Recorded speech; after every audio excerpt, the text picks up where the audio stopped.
हे उत्तर भारतामधल्या राज्यांनी विकासाची कत्तल केल्यामुळे तुमचे लोक देशभर आलेत ना. तुमच्या लोकांची पोटं भरणं आमची जबाबदारी आहे का? आणि मग तुम्ही काय म्हणणार, मराठी लोकांमध्ये कॉम्पिटन्स नाही आहे, मराठी लोक फळं नाही विकत. अरे मराठी लोक सोने चांदीचा धंदा करतात ना, मराठी लोक सिलिकॉन व्हॅलीमध्ये पण जातात, मराठी लोक चांगले इंजिनियर पण आहेत, मराठी लोक चांगले पब्लिक इंटेलेक्च्युअल पण आहेत. तुमच्यासारखं नुसतं रामाचा ध्वज घेऊन बोंबलत नाचत नाहीत. म्हणजे मराठी लोकांनी त्यांच्या, आणि इथला मुसलमान सुद्धा जर मराठी मुसलमानामध्ये या सगळ्या वहाबी मुसलमानांच्या नादाला लागून दाढ्या आणि बुरखे आलेत. महाराष्ट्रातला मुसलमान कुठे एवढा मागासलेला होता? म्हणजे यांचा जो प्रभाव आहे ना, त्या प्रभावाचा परिणाम असा आहे की आपण जे पुढे जाऊ पाहत होतो ते ह्यांच्यामुळे मागे येतोय. नमस्कार. मुंबई आउटलुकच्या जागर संविधानाचा या विशेष कार्यक्रमामध्ये तुम्हा सर्वांचं मी संकेत हार्दिक स्वागत करतो. या कार्यक्रमाच्या अंतर्गत आपण 2 मान्यवरांच्या आत्तापर्यंत मुलाखती घेतलेल्या आहेत. त्यामध्ये संविधान तज्ज्ञ डॉक्टर सुरेश माने यांची एक मुलाखत आहे आणि त्यासोबतच सामाजिक कार्यकर्ते जे पुण्यामध्ये सक्रिय असतात त्यांचा मोठा, म्हणजे सामाजिक कार्य तर आहेच, त्यासोबत त्यांचा राजकीय देखील प्रवास झालेला आहे. तसे डॉक्टर विश्वंभर चौधरी यांचा देखील आपण यांची एक मुलाखत घेतलेली आहे. या दोन्ही मुलाखती तुम्ही मुंबई आउटलुकच्या यूट्यूब चॅनलवर जाऊन पाहू शकता. मुळात 26 नोव्हेंबरला संविधान दिन साजरा झाला आणि त्यानंतरच ही आपण मालिका सुरू केलेली आहे जागर संविधानाचा. यामध्ये संविधानाच्या अनुषंगाने आत्तापर्यंत कोणकोणत्या गोष्टी झालेल्या आहेत, संविधान किती लागू झालेलं आहे, किती बाकी आहे, सामाजिक आर्थिक समानतेची गोष्ट संविधान करतं, ती समानता अचीव करण्यामध्ये आपण किती पुढाकार घेतला आहे किंवा त्या गोष्टी किती शक्य झाल्यात, नाही झाल्या तर त्याची कारणं काय आहेत, या सर्वच बाबींवरती आपण चर्चा केलेली आहे. आत्ता आपल्यासोबत जे मान्यवर आहेत, जे पाहुणे आहेत, त्यांना तुम्ही मुंबई आउटलुक चॅनलवरती आणि इतर अनेक सोशल मीडिया प्लॅटफॉर्मवरती बघत आलेला आहात. डॉक्टर दीपक पवार आज आपल्यासोबत आहेत, राज्यशास्त्र या विषयाचे प्राध्यापक आणि त्यासोबतच मराठी भाषेच्या चळवळीमध्ये काम करणारे कार्यकर्ते, मराठी अभ्यास केंद्राचे संस्थापक अध्यक्ष आहेत. त्यांच्यासोबत आपण संविधान आणि भाषिक वाद या विषयावरती चर्चा करणार आहोत. पवार सर, मुंबई आउटलुकमध्ये तुमचं स्वागत आहे. धन्यवाद. 2 वेगवेगळ्या गोष्टी आहेत, 2 वेगवेगळ्या स्तरावरती तुम्ही काम करत आहात, राज्यशास्त्राचे प्राध्यापक म्हणून पण आणि चळवळीतले म्हणजे भाषिक चळवळीचे कार्यकर्ते म्हणून पण. आपण अगोदर भाषिक चळवळीवरती चर्चा करूया. भाषा म्हणजे भाषावर प्रांतरचना झाली, तर ती तशी रचना करण्यामागे काय उद्देश होता आणि आज 75 वर्षानंतर किंवा 78 वर्षानंतर त्याचा उद्देश किती लागू झालेला आहे किंवा किती सफल झालेला आहे, आणि त्यासोबतच असं म्हणता येईल का त्यावेळी जो निर्णय घेतला, म्हणजे 75 वर्षांपूर्वी जो निर्णय घेतला भाषावर प्रांतरचनेचा, तो योग्य होता? असं आहे संकेत की भाषावर प्रांतरचनेचा निर्णय भारताचं राजकारण करणाऱ्या लोकांनी एका रात्रीत घेतलेला नाही आहे. 1885 साली काँग्रेसची स्थापना झाली, त्याच्यानंतर 1906 साली मुस्लिम लीगची स्थापना झाली आणि 1920 साली टिळकांचं निधन झालं आणि गांधींकडे काँग्रेस पक्षाची जबाबदारी आली, सत्ता आली. काँग्रेसची जबाबदारी आल्यानंतर गांधींनी केलेला एक महत्त्वाचा बदल म्हणजे काँग्रेस पक्षाची जी संघटना आहे ती त्यांनी भाषावर तयार केली, म्हणजे त्या भाषेचा प्रदेश त्यांनी तयार केला. आता हे असं का झालं? कारण ब्रिटिशांनी जो भारत जिंकलेला आहे तो खूप वेगवेगळ्या टप्प्यांमध्ये जिंकला आहे. म्हणजे ब्रिटिश भारतामध्ये आलेत अगदी शिवाजी महाराजांच्या काळात किंवा त्याच्या अगोदरसुद्धा, पण 1757ला त्यांनी प्लासीची लढाई जिंकली. त्यानंतर टप्प्याटप्प्याने त्यांनी भारतातली वेगवेगळी संस्थानं खालसा केली. 1818ला त्यांनी मराठ्यांचा पराभव केला वसईच्या तहामध्ये आणि त्यानंतर 1850च्या आगेमागे सातारची गादी त्यांनी खालसा केली. हे सगळं करत असताना जसजसे ब्रिटिशांच्या ताब्यात प्रांत आले तसतसे त्यांनी त्याची प्रशासकीय रचना केली, ज्याला आपण लोकप्रशासनाच्या भाषेमध्ये कन्व्हेन्शनल पारंपरिक प्रशासन असं म्हणतो. त्या प्रकारचं ब्रिटिशांचं प्रशासन होतं. त्याची 2 कामं आहेत, एक म्हणजे महसूल गोळा करणं आणि कायदा आणि सुव्यवस्था राखणं. आता ब्रिटिश भारतात येण्याच्या अगोदर आपल्याकडच्या प्रशासनामध्ये, महाराष्ट्रामध्ये किंवा तेव्हाच्या दखनेमध्ये इथलीही भाषा वापरली जात होती. उत्तरेमध्ये पर्शियन किंवा अरेबिक अशा भाषेचा वापर होतो. मोडी लिपी काही ठिकाणी वापरली जात होती. तर महत्त्वाची गोष्ट अशी आहे की ह्या सगळ्या गोष्टी ब्रिटिशांच्या आगमनानंतर त्यांनी स्ट्रीमलाईन केल्या. त्या स्ट्रीमलाईन केल्या. त्यांनी प्रशासनाची भाषा म्हणून इंग्रजी अधिकाधिक आणण्याचा प्रयत्न केला. त्यांनी शिक्षणाची भाषा म्हणून सुद्धा भारतीय भाषा आणि इंग्रजी या दोन्हीचे पाठीराखे ब्रिटिशांमध्ये होते. म्हणजे आपण असं समजण्याचं कारण नाही आहे की सगळे ब्रिटिश इंग्रजीचे पाठीराखे होते. भारतीय लोकांना भारतीय भाषेमध्ये शिक्षण मिळावं असं मानणारा एक मोठा वर्ग होता. पण अंतिमतः मेकॉलेचा त्याच्यात विजय झालेला आहे, ज्या मेकॉलेचा आता मध्यंतरी पंतप्रधानांनी उल्लेख केला. तर मेकॉलेचं काय म्हणणं होतं की त्यांना कारकुनांची गरज होती आणि ते कारकून इंग्रजी जाणणारे कारकून हवे होते. त्यामुळे अदरवाईज भारतीय वाटणारे पण वृत्तीनं ब्रिटिश असणारे अशा प्रकारचे लोक मेकॉलेला बनवायचे होते. पण याचा सगळा दोष एका टप्प्यानंतर मेकॉलेवर सोडून चालणार नाही, कारण मेकॉलेला जाऊनही खूप वर्ष झाली. म्हणजे 2 शतकं जवळपास 1.5 शतक लोटलं. भारताला स्वातंत्र्य मिळून 100 वर्ष होत आली. त्यामुळे आपण त्यानंतरच्या काळामध्ये भारतीय भाषांचं काही बरं का केलं नाही याची सगळी बिलं पूर्वलक्षी प्रभावानं मेकॉलेवर फाडता येणार नाहीत. एक महत्त्वाची गोष्ट म्हणजे गांधींनी ज्या पद्धतीनं भाषावार काँग्रेसची रचना केली त्यावेळेला महाराष्ट्राची काँग्रेस असेल, गुजरातची असेल, तामिळनाडूची असेल, या सगळ्यांचं म्हणणं होतं की देश स्वतंत्र झाला की भाषावार प्रांतरचना झाली पाहिजे. कारण प्रशासनाची भाषा आणि लोकांची भाषा जर सारखी असेल तर लोकांचा व्यवहार अधिक चांगला होतो आणि प्रशासनाला अधिक उत्तरदायित्व आणि पारदर्शकता दाखवता येते. पण स्वातंत्र्य जसजसं जवळ आलं तसतसं काँग्रेस पक्षाच्या भूमिकेमध्ये बदल झालेला दिसतो. याचं कारण म्हणजे त्यांच्यासमोरचं मुस्लिम लीगचं आव्हान, फाळणीची भीती आणि प्रत्यक्ष फाळणी झाल्यानंतरचा झालेला हिंसाचार. म्हणजे फाळणी ज्या काळात झाली आहे त्याच काळामध्ये घटना समिती पण बसलेली आहे. 46 सालापासून 49 सालापर्यंतची घटना समितीतली चर्चा जर तू पाहिलीस तर घटना समितीच्या सुरुवातीला आपले लोक राज्यांना अधिकार देणं, केंद्राचे अधिकार काय असावेत ह्याच्याबद्दल लवचिक असणं, याबद्दलचा तेव्हाचा दृष्टिकोन आणि फाळणीच्या नंतरचा दृष्टिकोन याच्यात फरक आहे. कारण घटनाकारांना, त्या सगळ्या घटना समितीतल्या लोकांना असं वाटलं की एका धर्माच्या नावावर जर एवढा विध्वंस होऊ शकतो तर भाषेच्या नावावर का विध्वंस होणार नाही. त्यामुळे मग स्वातंत्र्य मिळाल्यानंतर ज्या वेळेला किंवा स्वातंत्र्याच्या थोडं मागे ज्या वेळेला अशी मागणी झाली की भाषावार प्रांतरचनेचा निकाल घटनेच्या बरोबरच लावा, त्यावेळेला ते पुढे ढकलायचं म्हणजे कसं करायचं, तर तेव्हापासून आपल्याकडे एखादी गोष्ट पुढे ढकलायची म्हणजे आयोग नेमायचा किंवा समिती नेमायची. म्हणजे मग दार आयोगाची नेमणूक झाली. दार आयोगाच्या नंतर दार आयोगाने असं म्हटलं की भाषावार प्रांतरचना करावी पण सध्या काही घाई नाही आहे. JVP कमिटी ज्याच्यामध्ये जवाहरलाल नेहरू, वल्लभभाई पटेल आणि पट्टाभी सीतारामय्या होते, त्यांनी पण त्याच अहवालाची री ओढली आणि त्यांनी असं म्हटलं की करायला हरकत नाही पण थोडा वेळ घेतला पाहिजे. आणि त्यावेळेला पट्टाभी सीतारामय्या काँग्रेसचे अध्यक्ष होते, ते तेलुगू होते. त्यामुळे त्याच्यात त्यांनी अशी मेख मारून ठेवली की करायचंच झालं तर आंध्र प्रदेश पहिला करावा, कारण ते स्वतः तेलुगू भाषिक होते. म्हणजे ह्या 2 गोष्टी झाल्या आणि पुढं काही घडलं नाही. दरम्यानच्या काळामध्ये पोट्टी श्रीरामलू हे गृहस्थ उपोषणाला बसले की त्यांना त्यावेळेला तेलुगू भाषकांचा आंध्र प्रदेश पाहिजे होता. आता पोट्टी श्रीरामलूंनी 52 दिवस उपोषण केलं. त्या उपोषणादरम्यान ते वारले, त्यांचा मृत्यू झाला. त्यांचं उपोषण चालू असतानाचं नेहरूंचं संसदेमधलं भाषण आहे, त्याच्यात ते असं म्हणतात की उपोषण, सत्याग्रह या प्रकारची शस्त्र स्वातंत्र्यानंतर वापरली जाता कामा नयेत, कारण हे आपलं सरकार आहे. आणि त्यामुळे नेहरूंचं असं म्हणणं होतं की आम्ही त्याला बदलणार नाही. तर एवढा भाग आपल्याला सर्वसाधारणपणे माहिती असतो. पण त्याचा दुसरा भाग काय आहे की पोट्टी श्रीरामुलूंच्या डोक्यामध्ये जी आंध्र प्रदेश राज्याची कल्पना होती, त्यामुळे त्यामध्ये मद्रास ही आंध्र प्रदेशची राजधानी असावी अशी त्यांची इच्छा होती. त्या बाबतीमध्ये ते आणि पट्टाभी सीतारामय्या यांची 2 वेगळी मतं आहेत. पट्टाभी सीतारामय्यांचं सरकारने प्रसिद्ध केलेलं चरित्र जर तू पाहिलंस तर त्याच्यात पट्टाभी सीतारामय्यांची भूमिका तेलुगू भाषक राज्याच्या बाजूची आहे, पण मद्रास आपलं नाही अशी आहे.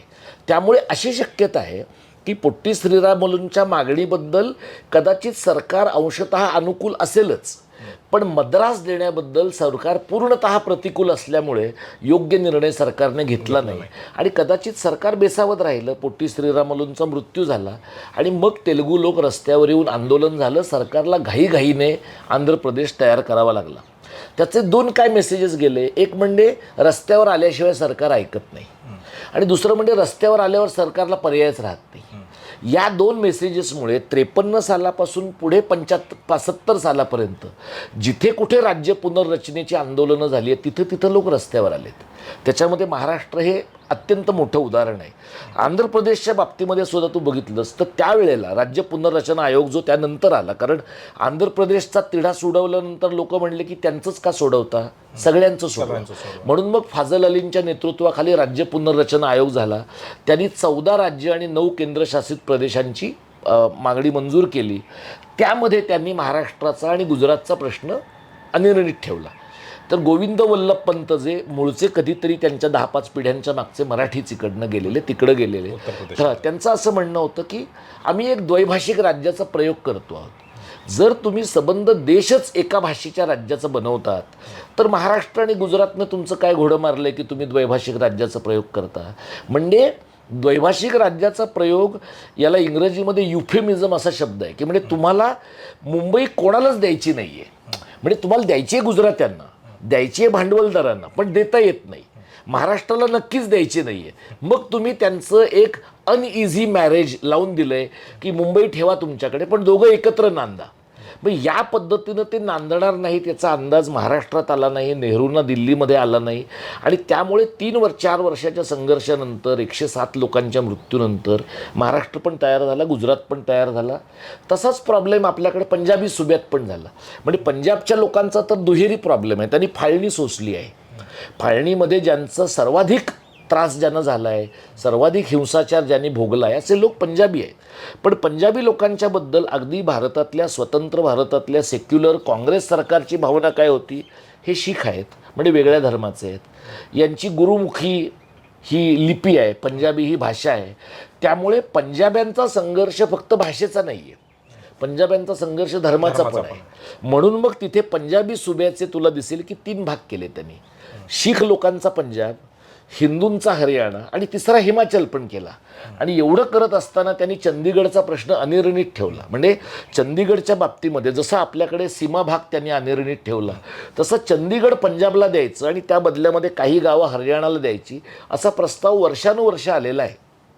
पण केंद्र सरकारने ते होऊ दिलं नाही. अगदी 8 दिवसापूर्वीची बातमी आहे की चंदीगड दोन्ही राज्यांच्या ताब्यातनं काढून केंद्राला स्वतःच्या ताब्यामध्ये घ्यायचं आहे. म्हणजे केंद्र सरकारला अशी जी मेट्रो शहरं आहेत, मुंबई, कलकत्ता, दिल्ली, नागपूर, अशा प्रकारची शहरं थेट त्यांच्या ताब्यात असली की अर्बन बिझनेस कॉंग्लोमरेट जे आहेत, आर्थिक जे इंटरेस्ट आहेत, त्यांच्याशी डायरेक्ट कनेक्ट करता येतं राज्य आणि स्थानिक पातळीवरच्या सगळ्या प्रशासनाला फाट्यावर मारून. म्हणजे राज्य पुनर्रचनेनं काय केलं तर आपल्याकडे त्यावेळेला लोकांना भीती होती की मग भारताची 22 देश होतील का. तर ज्या देशांनी, पाकिस्तानने आणि बांगलादेशने भाषावार प्रांतरचना नीट केली नाही, पाकिस्तान फुटला आणि श्रीलंका फुटता राहिली. श्रीलंकेमध्ये LTTE सारखा आतंकवाद, दहशतवाद तिथे उभा राहिला आणि त्याच्या मुळातली मागणी सिंहली आणि तमिळ समाजामधल्या भाषिक, सांस्कृतिक, राजकीय विभागणीची आहे.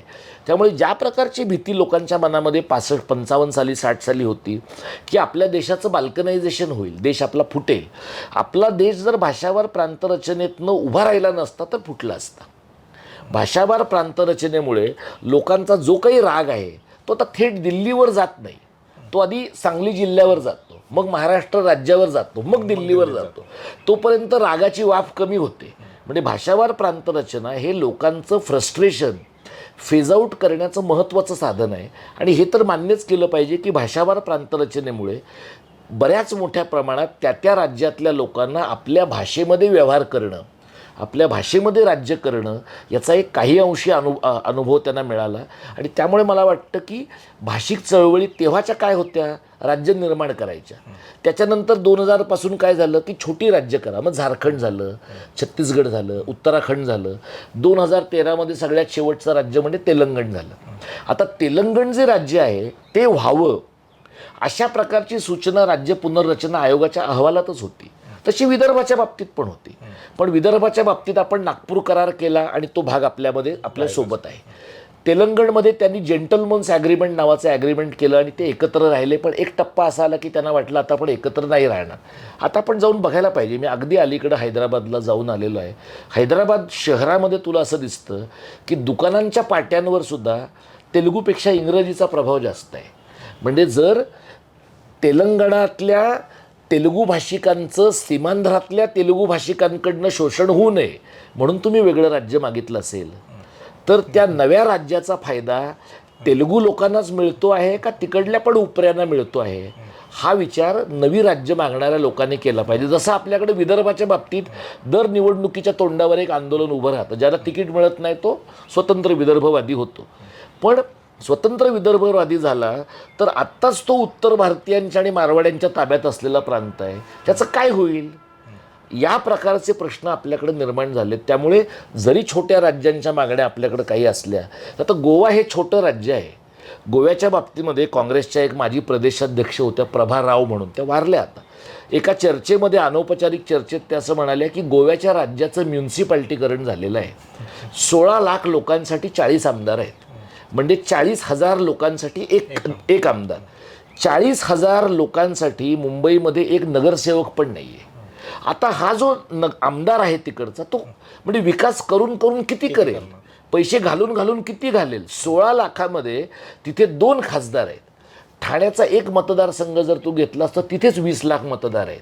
म्हणजे या पद्धतीनं तुम्ही छोटं छोटं करत जाल पण अंतिमतः त्यातनं फक्त प्रशासकीय रचना वाढत जाते आणि प्रशासनावरचा खर्च वाढतो. प्रत्यक्ष लोकांकडे जाण्याच्या गोष्टी कमी राहतात आणि ती प्रक्रिया किचकट होऊन जाते. प्रक्रिया किचकट होते. बरोबर. कर्नाटकाचा प्रश्न काय आहे, तो अजूनपर्यंत का सोडवता? सीमा भागाचा तो. हे बघ, आता जसा महाराष्ट्र कर्नाटक सीमावादाचा प्रश्न आहे ना तसा कर्नाटक आणि केरळमधला कासरगोडचा प्रश्न आहे. म्हणजे केरळचं असं म्हणणं, कर्नाटकमध्ये तो प्रांत आहे कासरगोड आणि केरळ तो मल्याळी भाषिक लोकांचा क्लेम आहे त्याच्यावर. तर त्याच्याही बाबतीमध्ये कर्नाटकची भूमिका अशी आहे की आता हा प्रश्न सुटला आहे, आता आमचं याच्याबद्दल काही म्हणणं नाही. सीमा भाग जो आपला आहे तो तू बघितलंस तर म्हैसूर नावाचं राज्य 55 साली झालं. महाराष्ट्र नावाचं राज्य 1960 साली झालं आणि आंध्र प्रदेश नावाचं राज्य 1953 साली झालं. म्हणजे जो अनडिव्हायडेड हैदराबाद राज्याचा भाग होता त्याचे 3 भाग होते. एक तेलुगू भाषक, एक मराठी भाषक आणि एक कानडी भाषक. त्यातल्या तेलुगू भाषकांना त्यांचं राज्य पहिलं मिळालं, कानडी भाषकांना दुसऱ्यांदा मिळालं, दुसऱ्या टप्प्यावर मिळालं. त्यावेळेला बिदर आणि भालकी हा जो तेव्हाच्या जुन्या हैदराबादचा भाग होता आणि बेळगावपासून कारवारचा जो मुंबई प्रांताचा भाग होता यातला बराचसा भाग, म्हणजे बेळगावच्या बाबतीत तर तू पाहशील तर बेल्लारी नावाचा जो प्रांत आहे तो राज्य पुनर्रचना आयोगाने कर्नाटकच्या ऐवजी आंध्रला देऊन टाकला होता. पण मधल्या काळात कर्नाटकने भांडाभांडी करून तो परत घेतला. राज्य पुनर्रचना आयोगाचं असं वाक्य आहे की आम्ही बेल्लारी आंध्रला दिलं आहे, त्याची भरपाई म्हणून बेळगाव कर्नाटकला दिलेला आहे. आता ह्याला काहीच लॉजिक नाही आहे. जो प्रॉब्लेम कर्नाटक आणि आंध्रमधला आहे त्याच्यासाठी तुम्ही बेळगाव का त्यांना द्याल? पण बेल्लारी पण कर्नाटकला परत मिळालं आणि बेळगाव पण त्यांच्याकडेच राहिलं. त्यामुळे हा 865 खेड्यांचा प्रश्न निर्माण झाला आहे. मला असं वाटतं की राज्य पुनर्रचनेचा जर सर्वात मोठा अनफिनिश्ड अपूर्ण अशा प्रकारचा अजेंडा काय असेल तर तो हा आहे. तर बरेच लोक आपल्याकडे महाराष्ट्रात, एकतर लोकांना कोल्हापूर जिल्हा जर सोडला, सांगली काही प्रमाणात, तर लोकांना असा काही प्रश्न आहे हे माहितीच नाही. आणि लोकांचं एक दुसरं काय म्हणणं आहे, काही असते ना भारतात तर आहे ना तो प्रांत. माझं उलटं म्हणणं आहे, भारतात आहे ना, मग समजा हा प्रांत भारतात आहे तर तो महाराष्ट्रात असला तर काय बिघडणार आहे? इतकी वर्ष त्यांनी अन्यायकारक पद्धतीने ठेवला ना त्यांच्याकडे, तर आता न्याय्य पद्धतीनं तो आम्हाला ठेवता आला पाहिजे ना. लोक काय म्हणतात की तिथे मराठी शाळा कमी झाल्या, तिथे मराठी वाचनालय कमी झाली. जमीन ज्याच्या ताब्यात आहे गेली 70 वर्ष तो तिथे कानडी शाळा वाढवणार नाही का? जमीन ज्याच्या ताब्यात आहे तो एसटीच्या तिकिटांपासून 7-12 उतार्यापासून रेशन कार्डापर्यंत सगळं त्यांच्या भाषेत करणार आहे. त्यामुळे या प्रकारचं स्लो पॉयझनिंग कर्नाटकनं केलेलं आहे. आपलं सरकार राज्यातलं आणि आपले लोकप्रतिनिधी आणि तिकडची महाराष्ट्र एकीकरण समितीची मंडळी ज्यांनी गेल्या काही वर्षामध्ये त्या महाराष्ट्र एकीकरण समितीला मराठा बेकीकरण समितीचं रूप देऊन ठेवलं आहे, या लोकांच्या आत्मघातकीपणामुळे हे झालं आहे. पण याचा अर्थ मूळ मुद्दा चूक नाही आहे. त्यामुळे सीमा प्रश्न आता आता तो सुप्रीम कोर्टात आहे. पण मला ठामपणाने असं वाटतं की महाराष्ट्राची बाजू इतकी न्यायी आहे की 60-70 वर्ष आपल्याला न्याय मिळाला नाही म्हणून आपली बाजू चुकीची ठरत नाही. आपली बाजू योग्य आहे. कदाचित आपण ज्यांच्यावर भरोसा ठेवला ती माणसं तेवढी विश्वासास पात्र नव्हती, पण याचा अर्थ तो मुद्दा चूक आहे असं नाही. 21 नोव्हेंबरला एक कार्यक्रम झाला आपला हुतात्मा दिनाच्या निमित्ताने, आणि त्या कार्यक्रमामध्ये कार्यक्रमाचे अध्यक्ष जे होते ते सत्यशोधक शेतकरी सभेचे अध्यक्ष, म्हणजे सर्वच म्हणता येईल त्यांना, किशोर ढमाले सर.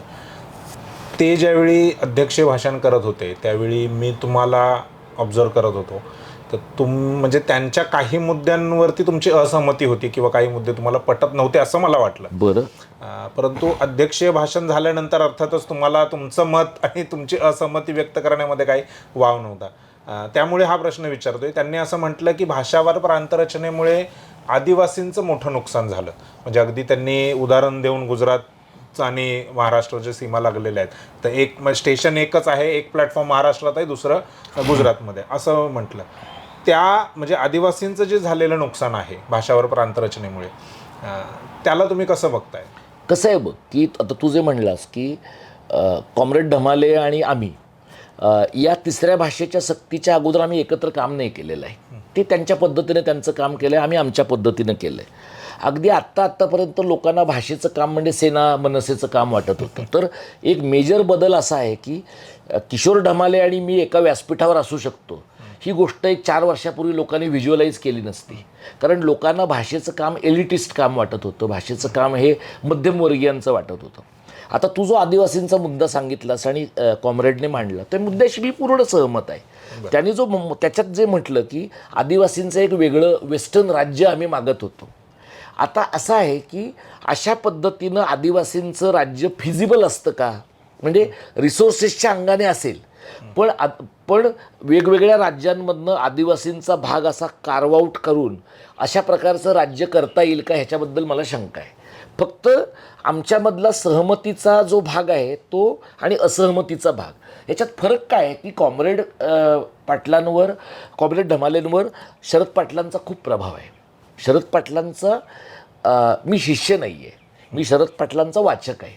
आणि माझ्या दृष्टीनं संयुक्त महाराष्ट्राचा लढा, शिवाजी महाराजांचं किंवा त्याच्या अगोदरचं एकूण मराठेशाहीचं आंदोलन, आमचे काही स्टार्टिंग पॉईंट्स प्रारंभ बिंदूसारखे आहेत. पण आम्ही ज्या पद्धतीनं महाराष्ट्राच्या एकूण सगळ्या कल्चरल नॅरेटिव्हकडे पाहतोय ते 100% सारखं नाही आहे.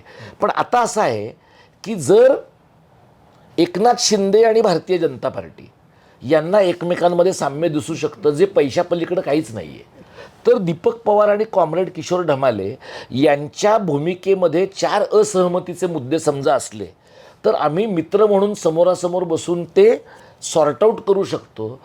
ते आपल्याकडं जे समाजवाद्यांनी विशेषतः केलेलं आहे, डाव्यांनी तुलनेनं कमी केलं आहे पण समाजवाद्यांनी अधिक केलं आहे की कार्यनाश झाला तरी चालेल पण चर्चा झाली पाहिजे. माझं असं म्हणणं आहे की चर्चा झाली पाहिजे पण कोणत्याही परिस्थितीत कार्यनाश होता कामा नये. मी किशोर ढमालेंच्या बरोबर संभाजीनगरमध्ये बोललो आहे, धुळ्यात बोललो आहे, जळगावमध्ये बोललो आहे, पुण्यामध्ये एका व्यासपीठावर आम्ही एकत्र बोललो.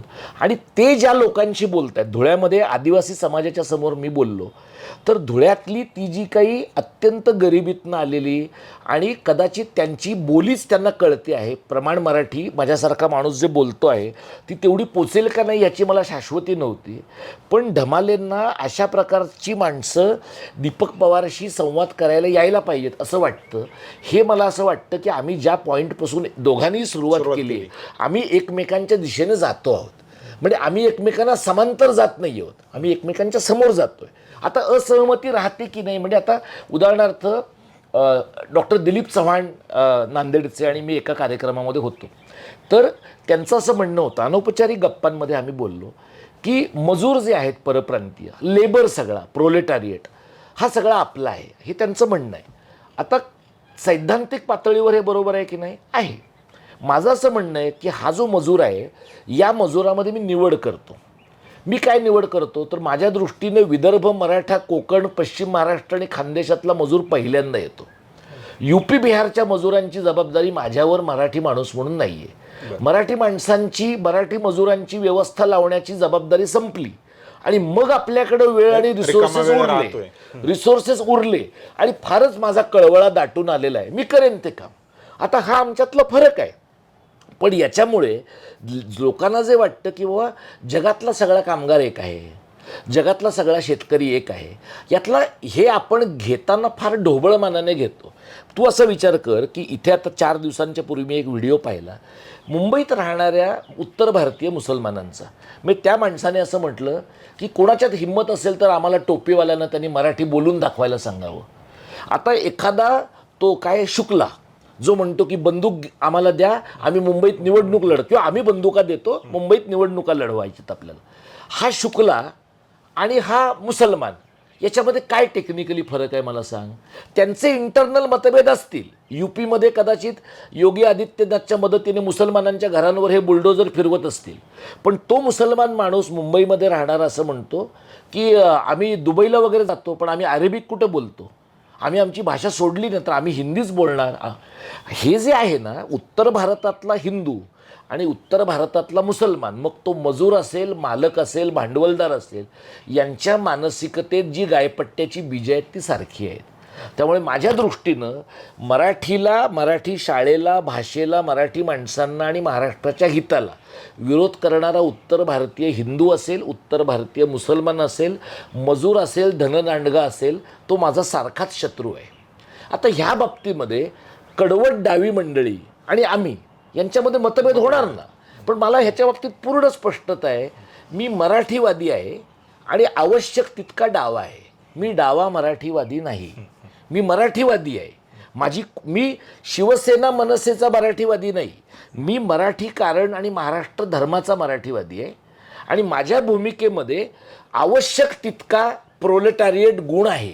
पण उद्या तुम्ही मला म्हणाल की इथल्या सफाई कामगारांमध्ये उत्तर भारतीय आले तर काय झालं, त्यांची जबाबदारी आपली, माझं म्हणणं आहे नाही आहे. इथल्या सफाई कामगारांपासून इथल्या सिक्युरिटी गार्डपर्यंत मराठी माणूसच प्राधान्याने असला पाहिजे. इथल्या भांडवलात मराठी माणूसच प्राधान्याने असला पाहिजे. मराठी माणसाची सोय माझ्या दृष्टीनं मराठी इंटरेस्ट हा इतर कुठल्याही इंटरेस्टच्या वरचा आहे. कारण माझी नॅशनल आयडेंटिटीच मी मराठी आहे असं मानतो. आणि त्यामुळे ह्या बाबतीमध्ये कदाचित एखादा सैद्धांतिक जो मार्क्सवादी आहे त्याचे माझे मतभेद होऊ शकतात. आता कॉम्रेड ढमाले आणि आमच्यात मतभेद होण्याची शक्यता कमी काय आहे, आम्ही दोघंही रस्त्यावर काम करतो. रस्त्यावर काम करणाऱ्या माणसाला फार तात्विक मतभेदाची चेन परवडत नाही, कारण तुम्हाला लोकांबरोबर काम करायचं आहे. त्यामुळे तू विचार कर की त्यांनी मला त्यांच्या सभांना महाराष्ट्रभर नेलं आणि मुंबईतल्या सभेमध्ये आमच्या 21 नोव्हेंबरच्या सभेला कॉम्रेड ढमाले अध्यक्ष म्हणून आले. मला असं वाटतं की या पद्धतीचं पेअरिंग जे आहे, या पद्धतीचं जवळ येणं जे आहे, हे नव्या मराठी कारणाचा आणि महाराष्ट्र धर्माचा पाया घालणार आहे. नाही पण तरी भाषावर प्रांतरचना, आता मराठी बोलला जाणारा वर्ग महाराष्ट्र आहे म्हणून तो वेगळा केला वगैरे, महाराष्ट्रामध्ये देखील वेगवेगळे बोलीभाषा बोलल्या जातात. मग उद्या जाऊन तेही असं म्हणाले, खानदेशाचे लोक म्हणाले, म्हणजे अहिराणी बोलणारे म्हणाले, कोकणातले कोकणी आहे, मालवणी बोलणारे, मग हे पुन्हा वेगवेगळी राज्य होण्याची भीती नाही आहे का? हे बघ कसं आहे, तू लक्षात घे, मी कोकणामध्ये 10 वर्षांच्या पूर्वी, मला ते स्टेशन एस टी स्टँड आठवत नाही, त्या एस टी स्टँडच्या बाहेर स्वतंत्र कोकण झाला पाहिजे असा मी बोर्ड पाहिलेला आहे. मराठवाड्यात लोकांनी मागणी केली, विदर्भात तर अनेक वेळेला केली आहे, गेल्या काही वर्षांमध्ये खानदेशमध्ये लोकांनी केली आहे. म्हणजे भाषेच्या आधारावरती हे वेगळं करणं, हा, भाषेच्या आधारावर आणि विकासाच्या अनुशेषाच्या आधारावर, की म्हणजे तुमच्यामुळे आमचा विकास होत नाही. म्हणजे आता एकीकडे मुंबईचं वेगळं राज्य करा म्हणणारे आहेत, दुसरीकडे नुसतं मुंबई कशाला घेता, पालघरला जा, पनवेलपर्यंत जा, रायगड, पालघर, ठाणे, मुंबई उपनगरचं मिळून करा. त्यामुळे अशा प्रकारच्या वेगळ्या मागण्या येतच राहतात. त्या मागण्या येणं, आणि ते कसं आहे तू बघ की त्यातल्या काही मागण्या भाषा आणि बोलीच्या अंगाने येतात. आता ह्याच्यात कसं आहे, भाषा आणि बोलींच्यासाठी काम करणारा ढमालेंच्यासारखा माणूस आणि विद्यापीठाच्या परिसंवादामध्ये पेपर वाचन करणारा प्राध्यापक, याच्यात मी गुणात्मक फरक धरतो. कारण त्यांचं कसं आहे, त्यांचं असं म्हणणं आहे, अहिराणी जगली पाहिजे. अहिराणी का जगली पाहिजे? कारण अहिराणी जगली तर माझा पेपर वाचला जातो, मग सरकार माझी पुस्तकं काढतं, प्रकाशक माझ्या पुस्तकांची दखल घेतात, 4-2 पुरस्कार मिळतात. यांच्या कमिटमेंटची लेवल तेवढीच आहे. कॉम्रेड ढमाले जेव्हा म्हणतात की मी कोकण आदिवासीशी बोललो, मी भिल्ल आदिवासीशी बोललो, मी कातकरी आदिवासीशी बोललो, तेव्हा ते त्या लोकांच्यामध्ये जाऊन त्यांची भाषा बोली शिकण्याचा प्रयत्न करत आहेत. आणि त्यामुळे हिंदीच्या संघर्षामध्ये आम्ही आणि ते एकत्र का आहोत? कारण तिसरी भाषा म्हणून आम्ही विरोध करतोय, तर कॉम्रेड ती चौथी भाषा म्हणून विरोध करतायत. त्यांच्या दृष्टीनं आदिवासींची बोली पहिली आहे, मराठी दुसरी आहे, इंग्रजी अपघाताने आलेली आणि उरावर बसलेली तिसरी आहे, आणि हिंदी चौथी आहे. त्यामुळे आम्ही युक्तिवाद एकत्रितपणे जो करतो आणि ज्याची चर्चा मी कॉम्रेडशी आणि इतर अनेकांशी केलेली आहे की बोली जगवायची असतील ना, असं होणार नाही किंवा मराठी मरेल पण अहिराणी जगेल असं होत नाही. अहिराणी मराठी जेव्हा मरते, मराठीला जेव्हा अजिबात प्रतिष्ठा राहत नाही, आणि मराठी म्हणजे मी सदाशिव पेठी मराठी म्हणत नाही, सर्वसमावेशक विस्तारित अशा स्वरूपाची, ज्याच्यामध्ये शेतकरी पण म्हटलं जातं आणि कास्तकार पण म्हटलं जातं आहे, अशा प्रकारची जी विस्तारित मराठी आहे ना, तर ती तुम्हाला सार्वजनिक व्यवहारामध्ये तुमच्या, आता ब्रिटनमध्ये शेकडो बोली आहेत, फ्रान्समध्ये आहेत, पण तुम्हाला सार्वजनिक व्यवहार सुसंगत करण्यासाठी एक स्टँडर्डायझेशन, एक प्रमाणीकरण लागतं. हे प्रमाणीकरण आपण आपल्या राज्यामध्ये किंवा भारतात अनेक ठिकाणी आपण त्याला उच्च नीचतेचा दर्प दिला आहे, शुद्ध अशुद्धतेचा दर्प दिला आहे. त्याच्यामुळे लोकांना, बहुजनांना राग येतो की मग आमचं बोलणं तुम्ही अशुद्ध म्हणणारे कोण आहात, आम्हाला कमी लेखणारे तुम्ही कोण आहात. अभिजात आणि प्रमाण भाषेचा जो तर आपण प्रमाण भाषा जर सर्वव्यापक आणि सर्वसमावेशक करायला घेतली, तर आज ज्या प्रकारे आदिवासी, दलित आणि बहुजनांचं एलियनेशन झालं आहे, परात्मीकरण झालं या सगळ्या प्रक्रियेमध्ये, ते कमी होईल ना. आणि ते जर कमी झालं तर तू म्हणतोस तसं या प्रकारच्या मागण्या येण्या, ह्या मागण्या भाषिक पण आहेत, या मागण्या शैक्षणिक पण आहेत. म्हणजे आत्तापर्यंत होतं की आदिवासी बोलीमध्ये शिकणाऱ्या मुलांना त्यांच्या बोलीतली पुस्तकच नव्हती पहिल्या दुसऱ्या इयत्तेमध्ये, पण आता कोरकू जातीबरोबर हेमांगी जोशी आणि इतर मंडळी काम करतात, त्यांनी त्या प्रकारचं साहित्य तयार केलं आहे. निलेश निमकरांच्या सारखे लोक काम करतात, त्यांनी साहित्य तयार केलं आहे.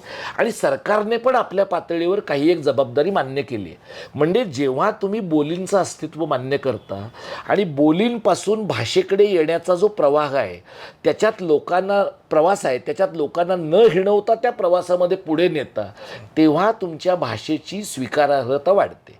आतापर्यंत ती वाढत नव्हती, कारण तुम्ही बोली हे माणसाला डावलण्याचं साधन मानत होता.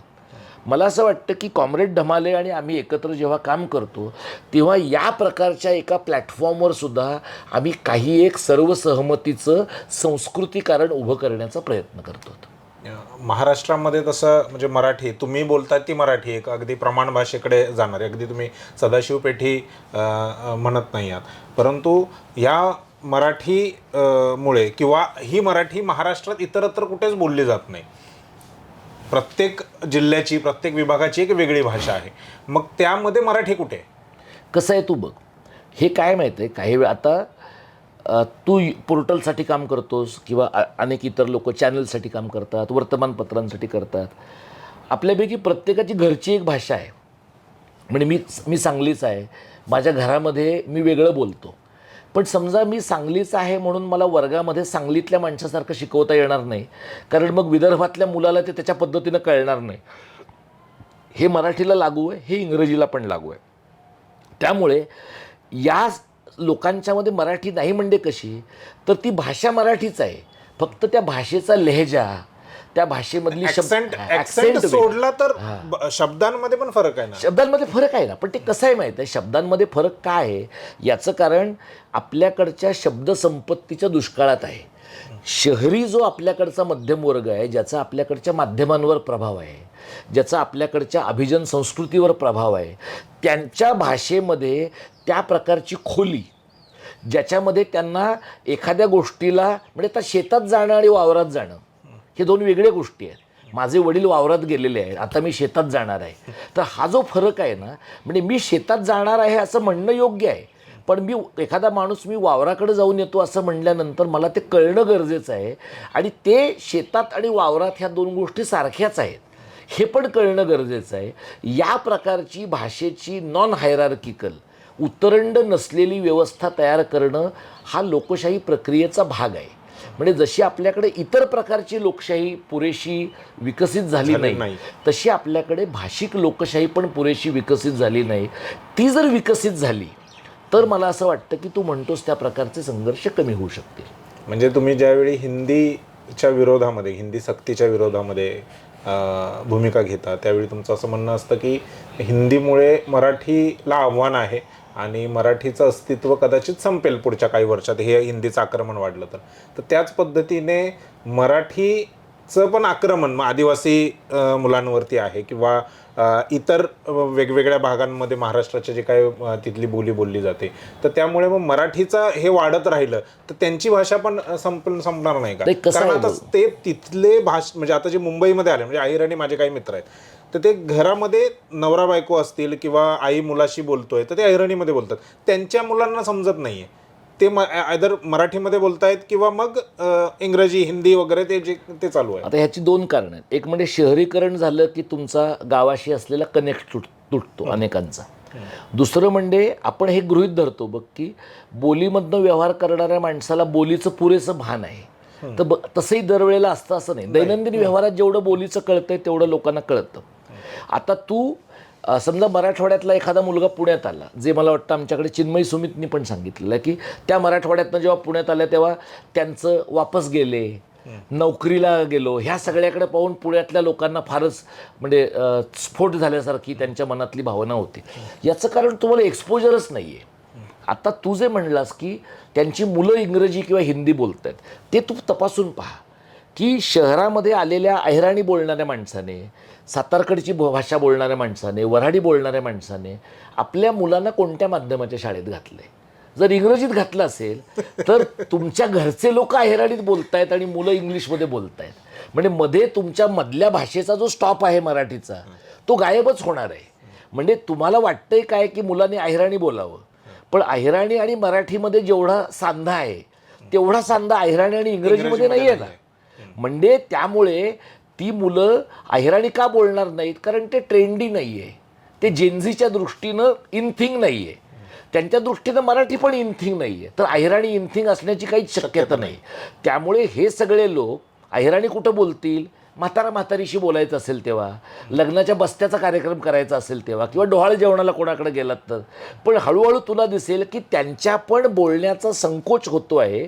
याचं कारण त्यांना मराठीचा प्रॉब्लेम नाही आहे, त्यांना जसजसा सामाजिक स्तर उंचावेल तसतसं तुला असं दिसेल की सामाजिक स्तर उंचावलेले लोक अर्धवट इंग्रजी हिंदी बोलतील, अर्धवट इंग्रजी मराठी बोलतील, पण आपल्या लोकांच्यामध्ये सुद्धा अहिराणीतनं मोकळेपणाने बोलणं, वऱ्हाडीतनं मोकळेपणाने बोलणं, मालवणीतनं मोकळेपणाने बोलणं, यासाठीचा जो एक भाषिक आत्मविश्वास लागतो तो गमावण्याकडे आपल्या लोकांचा कल काय आहे? कारण आपण शहरीकरणाला भाषा गमावण्याची प्रक्रिया म्हणून पाहतो, आपण स्थलांतराला भाषा गमावण्याची प्रक्रिया म्हणून पाहतो. आणि त्या होतेच ना त्याच्यामध्ये. हां, आणि असं आहे की तू विदर्भातनं मुंबईमध्ये आल्यानंतर इथे तुला समजा दैनंदिन व्यवहारात तू मराठी वापरतोयस, इंग्रजी वापरतोयस, पण वैदर्भीय बोलीचं पुस्तक तू वाचू नयेस असं काही तुझ्यावर सक्ती आहे का? नाही. पण नाही ना वाचलं जात. वाचनालय आहेत, ऑनलाईन पुस्तकं अवेलेबल आहेत, पण म्हणजे वैदर्भीय लेखकाचं, कोकणी लेखकाचं, मालवणी लेखकाचं, वऱ्हाडी लेखकाचं, अहिराणी बोलीतल्या लेखकाचं आपण वाचावं. कारण भाषेचं संचित पुढे कसं जाईल तर एका पिढीपासून ते दुसऱ्या पिढीकडे जाणार आहे. ते जाण्याचं महत्त्वाचं साधन शिक्षक. आता तू मगाशी बोलताना म्हणलास की मराठीचं आक्रमण अहिराणीवर होईल किंवा ह्याच्यावर ज्या बोलीभाषा आहे. तू मला सांग, आता ज्या लोकांची मुलं शहरामध्ये आल्यानंतर थेट CBSEच्या शाळांमध्ये जात आहेत, त्यांना मराठीच मुळात ग्रेडिंग लेवलचं शिकवलं जातं, त्यांना मराठी येतच नाही आहे. त्यांच्यावरचे संस्कार काय आहेत? इंग्रजी आणि हिंदीचे आहेत. त्या मुलांना जर मराठीतनं बोललात तुम्ही शाळेमध्ये तर दंड आहे. जर मराठीतनं बोलल्यावर दंड आहे तर अहिराणीतनं बोलल्यावर किती दंड होईल मला सांग?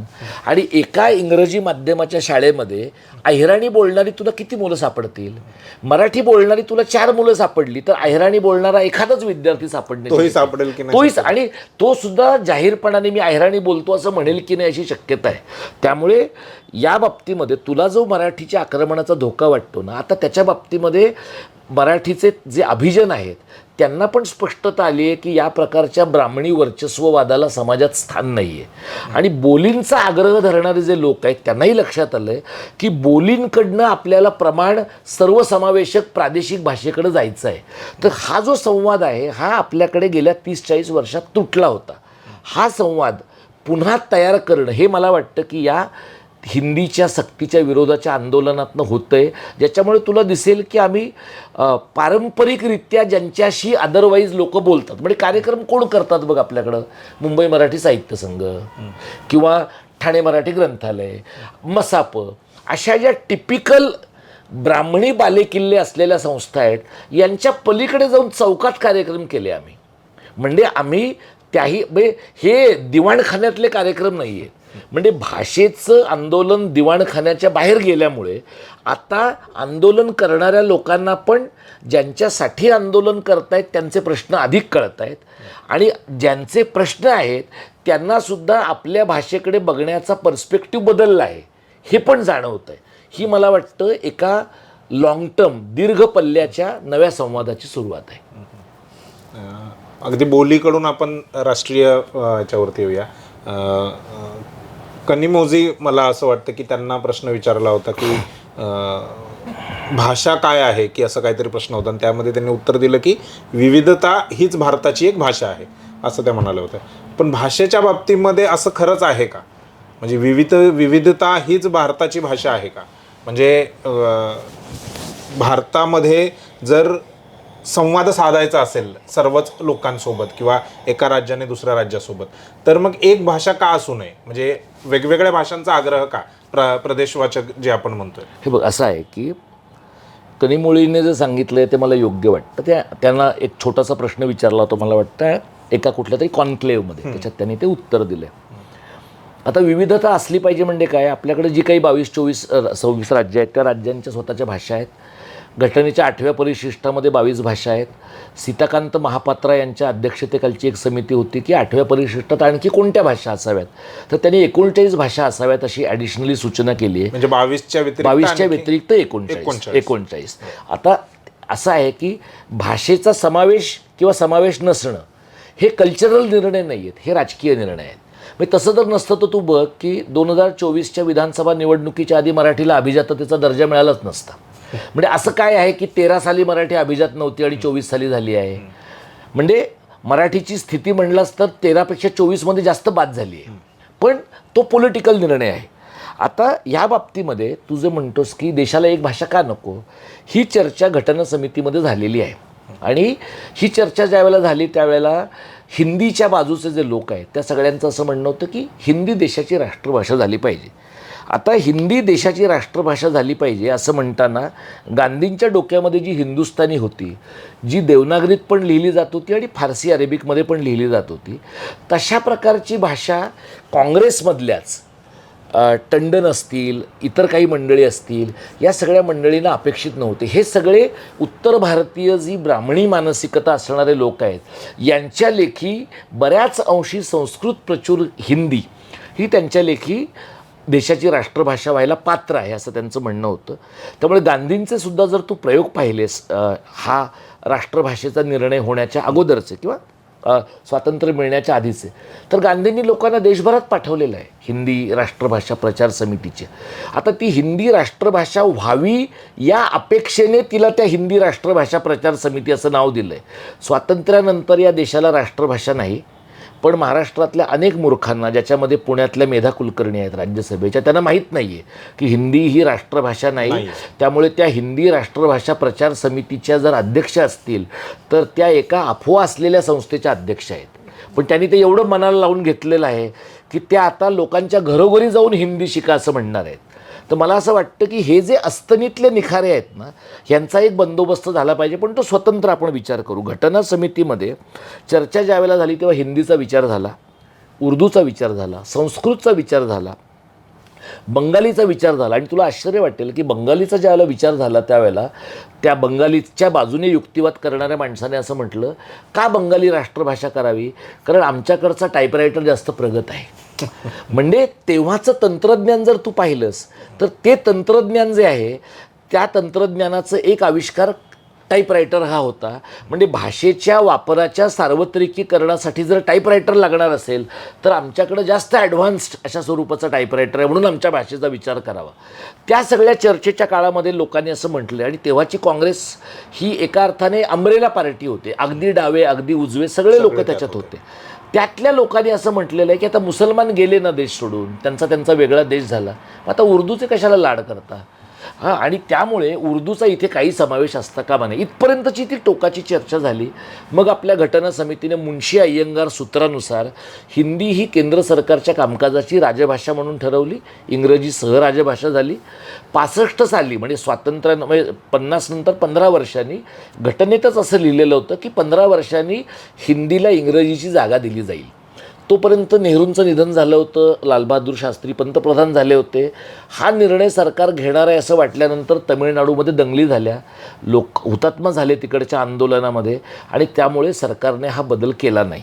आता तिथून जर तू आत्ताच्या 60 वर्षानंतरच्या परिस्थितीशी आला असं तुझ्या लक्षात येईल की हिंदी ही फक्त भाषा नाही आहे. हिंदी भाषेने भोजपुरी, अवधी, बुंदेलखंडी, मगही, ब्रज या सगळ्या भाषांची हानी करून, कत्तल करून मग हिंदीचा बकासूर उभा राहिलेला आहे. म्हणजे रक्ताची चटक लागलेली भाषा आहे हिंदी. त्यामुळे हिंदी भाषा जेव्हा एका प्रमाणाच्या बाहेर वाढेल त्यावेळेला हिंदीच्या पोटामध्ये देशांतर्गत भाषिक आणि सांस्कृतिक वसाहत वाढणार आहे. महाराष्ट्र हा त्याचा व्हिक्टीम आहे. त्यामुळे आत्ता या राज्यामध्ये हिंदी ही दैनंदिन वापरामध्ये असताना आणि राजभाषा नसतानाच तू जर मुंबईमध्ये आणि MMR प्रांतामध्ये आणि अगदी मोठ्या जिल्ह्याच्या शहरांमध्ये पाहिलंस तर साध्या साध्या हॉटेलांमध्ये नोकरांना तुला मराठीमधनं सूचना देता येत नाहीत, कारण तो म्हणतो मेरे को मालूम नाही आहे. अगदी परवा आम्ही यशवंतराव चव्हाण सेंटरला नरेंद्र जाधवांच्या समितीच्या समोर गेलो होतो. तिथे एक 25 वर्ष महाराष्ट्रात राहिलेल्या एक मिश्रा नावाच्या बाई मुख्याध्यापक होत्या. त्या असं म्हणल्या, मैं समज सकती हूँ लेकिन बोल नहीं सकती हूँ. तुम्ही आयुष्यात किती वर्ष हा मूर्ख युक्तिवाद करणार आहात. म्हणजे उत्तर भारतीयांना माज एवढा आहे की देशात कुठेही जातील ते लोकांची भाषा शिकणार नाहीत, पण त्यांची तथाकथित राष्ट्रभाषा लोकांनी शिकली पाहिजे. हे महत्त्वाचं कारण आहे या देशाला एक राष्ट्रभाषा असू नये याचं. हे जर झालं तर उत्तर भारतातले लोक, गायपट्ट्यातले, मी हा शब्द वापरला की आपल्याकडच्या फार भावनिक लोकांना ऑफेंड व्हायला होतं, तुम्ही फार रेसिस्ट आहात, तुम्ही असं कसं काय बोलता असं. पण उत्तर भारतातल्या गायपट्ट्यातला हिंदू आणि मुसलमान यांच्यात अर्थार्थी काही फरक नाही. हे लोक फक्त आपली भाषा शिकतात. हिंदू हिंदी शिकतात, मुसलमान उर्दू शिकतात. इकडे आल्यानंतर तू मुंबईच्या इतर भागात नको, भेंडी बाजारात आणि इतर तरी जाऊन बघ, अनेक ठिकाणी तिथला लुंगीवाला हिंदू आणि टोपीवाला मुसलमान या सगळ्यांना, बहुतेकांना वाटतं की आपण मराठी बोलायचं नाही. ही जी मुजोरी तुम्ही रोजगारासाठी आणि पोटापाण्यासाठी या राज्यात आल्यानंतर सुद्धा तुम्ही करता, उद्या जर हिंदी चुकून राष्ट्रभाषा झाली तर या देशाचे तुकडे होतील. कारण देशात हिंदीच की इतर कुठलीही भाषा, म्हणजे इंग्रजी जर राष्ट्रभाषा म्हणून काय आहे स्वीकारली की इंग्रजी का स्वीकारली जाणार नाही. इंग्रजी ही बाय डिफॉल्ट परकी भाषा आहे. इंग्रजीला आपण कसं आहे की आपल्या देशातल्या लोकांना जर असं कळलं की हिब्रूमधून जगातले रोजगार मिळणार आहेत, आपले लोक हिब्रू शिकतील. भाषिक स्वाभिमानाचा अभाव हे आपल्या देशातल्या अनेक मोठ्या समुदायाचं वैशिष्ट्य आहे. तमिळ लोक त्याला अपवाद आहेत, मल्याळी लोक त्याला अपवाद आहेत, बंगाली लोक त्याला काही प्रमाणात अपवाद आहेत. महाराष्ट्रासारखं निसरड, ठिसूळ आणि विस्विशित राज्यच नाही आहे. म्हणजे जिथे तुमची भाषा टाकण्याच्या स्पर्धेमध्ये लोक वेगाने धावत आहेत. त्यामुळे अशा परिस्थितीत इंग्रजी का राष्ट्रभाषा होणार नाही किंवा होता कामा नये, ती आता सांस्कृतिक जागतिकीकरणाचा भाग म्हणून अनेक ठिकाणी न सांगता अनिवार्य झालेली भाषा आहे. पण लोकांनी आतून स्वीकारलेली भाषा नाही आहे, ती कंपल्शनची भाषा आहे. मग हिंदी का नको? कारण इंग्रजीच्या सांस्कृतिक जागतिकीकरणाचे तोटे खूप आहेत, पण 4 तरी फायदे आहेत. हिंदीच्या सांस्कृतिक वर्चस्वाचा फायदा काहीच नाही आहे. कोणाला शिकायचं आहे हिंदी? सिनेमे आणि मालिका बघून लोकांना पुरेसं हिंदी येतं आहे. कोणी उत्तर भारतातल्या लोकांनी मराठी शिकण्याची गरज आहे, कारण पोट तुम्हाला भरायला यायचं इकडे. महाराष्ट्रातले लोक खूप ठिकाणी जातात, देशभरामध्ये जातात. आपल्याकडं काही मॅड लोक आहेत, ते म्हणतात मग मराठी लोकांना काय प्रॉब्लेम आहे कुठं जायला. मराठी लोक सगळीकडे जातात आणि मराठी लोक जिथे जातात तिथल्या लोकांची भाषा शिकतात, शहाणपणा करत नाहीत. म्हणजे इथला रिक्षावाला पण म्हणतो की मुझे जरूरत नाही पडी. जरूरत कशी नाही पडी? कानफटात दिल्यावर जरूरत पडणार ना. आता असा शब्द वापरला लोक म्हणणार हे बघा, ही राज ठाकरेंच्या मनसेची खळखट्याकाची भाषा आहे. प्रश्न असा आहे की एखाद्या मॉलमध्ये तू गेलास, त्या मॉलमधल्या 50पैकी 25 दुकानांवर मराठी पाटी नाही किंवा असली तरी लाज वाटल्यासारखी कोपऱ्यात ठेवलेली आहे.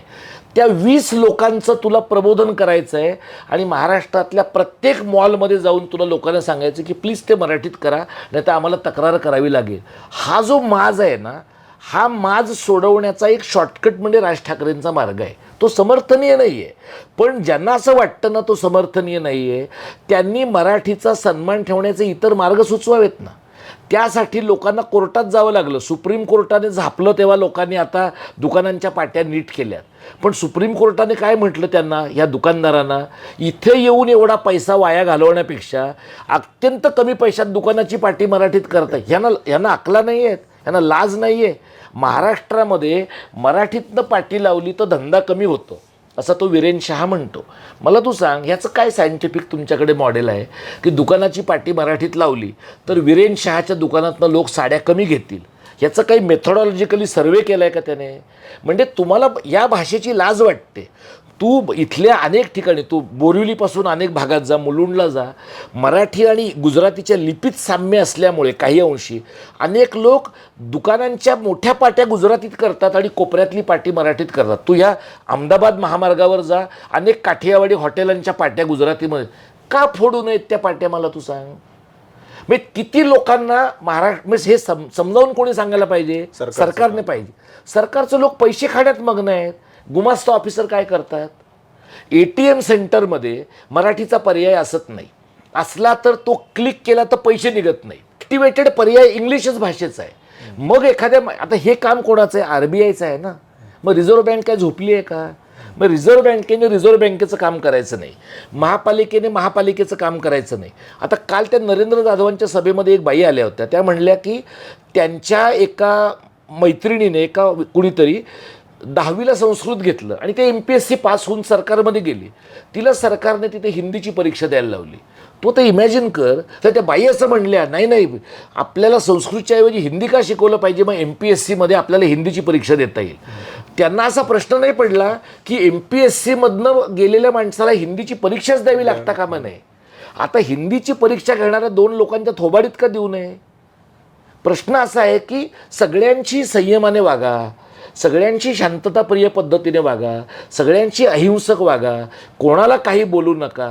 पण आमच्या भाषेच्या उरावर बसून तुम्ही जे आमच्या भाषेचं शोषण करताय ती हिंसा आहे की नाही? या राज्यामध्ये ज्याला लिंग्विस्टिक लँडस्केपिंग म्हणतात, माझी भाषा बघण्याचा मला अधिकार आहे. माझ्या भाषेतनं गोष्टी मला प्राधान्याने दिसल्या पाहिजेत. ज्यांना नाही ना मराठी बघावं असं वाटत, सोडावं ना राज्य, त्यांनी आपल्या राज्यात जावं. हे जर म्हणणं आहे ना, ह्याच्याबद्दल आमच्यासारख्यांचा आवाज चढायला लागला की म्हणतात फार तुम्ही आक्रमक बोलता. पण पैशाचा वापर करून जेव्हा दुकानांच्या पाट्या गुजरातीत होतात, सोसायट्यांच्या पाट्या गुजरातीत होतात, ही हिंसा आहे की नाही? आणि या हिंसेची, ही भांडवली हिंसा आहे. म्हणजे भाषिक हिंसा आणि भांडवली हिंसा ह्यात जास्त क्रूर काय आहे? भांडवली हिंसा आहे. म्हणजे लोक काय म्हणतात, ते राज ठाकरेंचे लोक ना थोबाडीत मारतात. राज ठाकरेंच्या लोकांना सुद्धा आपण थोबाडीत मारलं ह्याचे 200 व्हिडिओ बघायला आवडतात. मारलं एकदाच, TV वाल्यांनी 200 वेळा दाखवल्यामुळे लोकांना काय वाटतं, हे 200 वेळा घडलंय. हा, आणि हे मी तुला सांगतो, मला वाटतं इंडिया टुडेच्या एका अंकामध्ये काही वर्षांच्या पूर्वी त्यांची स्वतःची जाहिरात होती. सर्वाधिक TRP त्यांना कधी मिळाला आहे? राज ठाकरेंच्या आंदोलनाच्या वेळेला मिळाला आहे. म्हणजे उलट राज ठाकरेंच्या माणसांनी 2 भैयांना मारणं हे इंडिया टुडेच्या फायद्याचं आहे.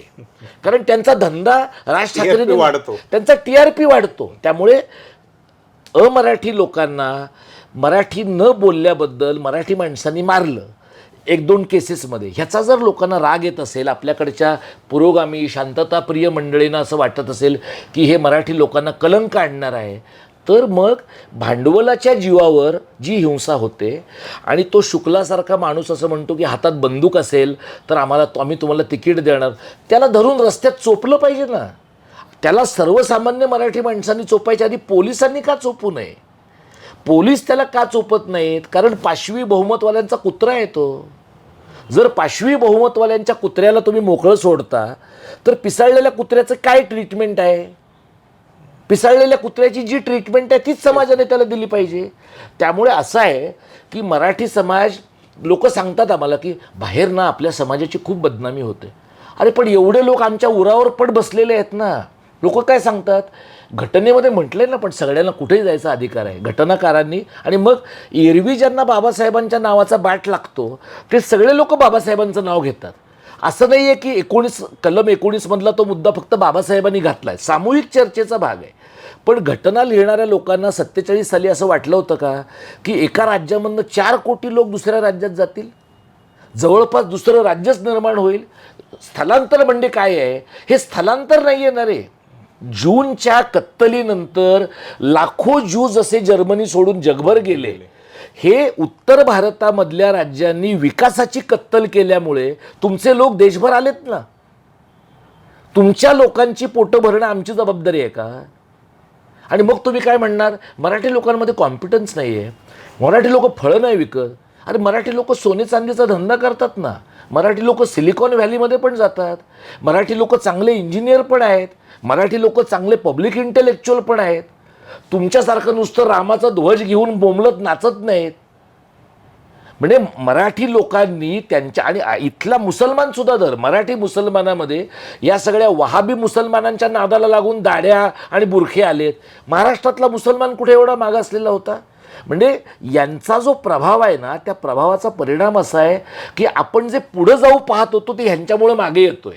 म्हणजे हा नुसता भाषेचा प्रॉब्लेम नाही आहे, यांची जी कल्चरल इकोसिस्टीम आहे, उत्तर भारताची कल्चरल इकोसिस्टीम या स्थलांतरामुळे आली आहे.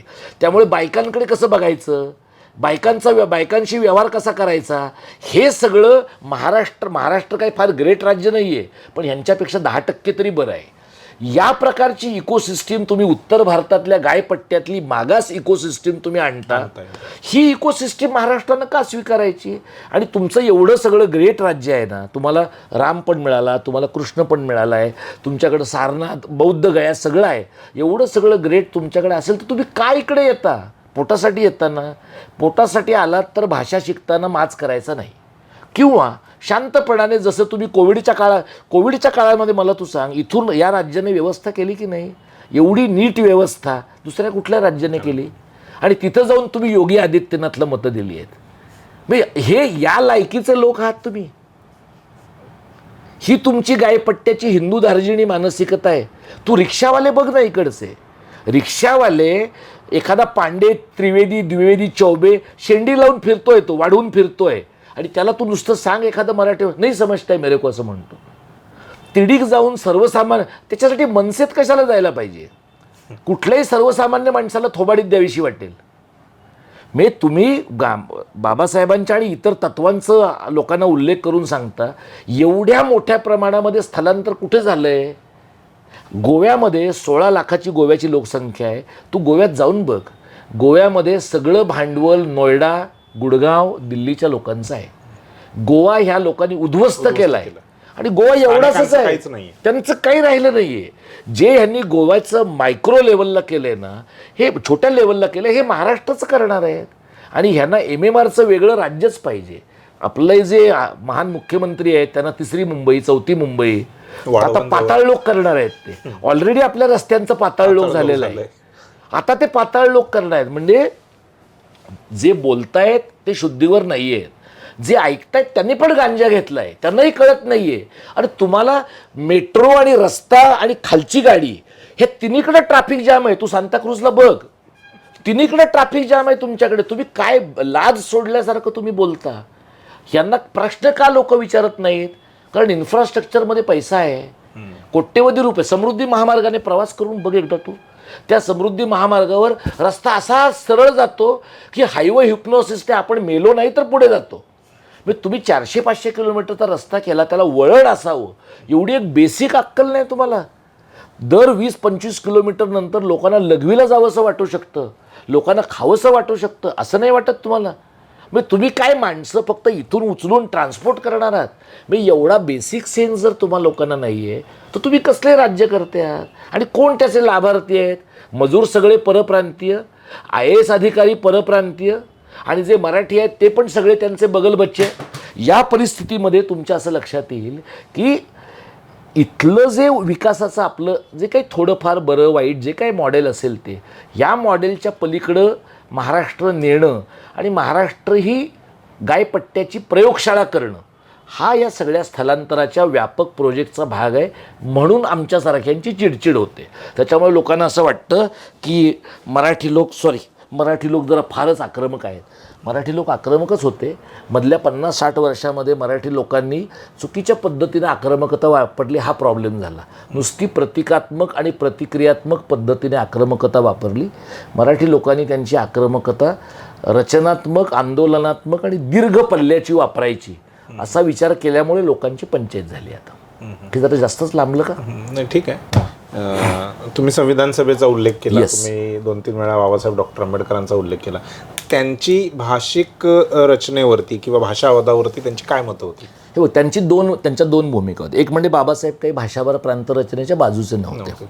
बाबासाहेबांचं म्हणणं, आणि ते योग्य होतं त्यांचं म्हणणं, त्यांचं असं म्हणणं होतं की भाषावर प्रांतरचना जर झाल्या तर त्या राज्यांमधली जी प्रबळ जात आहे, म्हणजे महाराष्ट्रामध्ये मराठी आहेत, या ज्या प्रबळ जाती आहेत हे लोक बाकीच्यांना नीट जगू देणार नाहीत. विशेषतः महाराष्ट्रामध्ये महारांना तेव्हाच्या, कारण रिबेलियस जात आहे ते, आणि त्यामुळे त्यांची भूमिका त्या बाजूची नव्हती.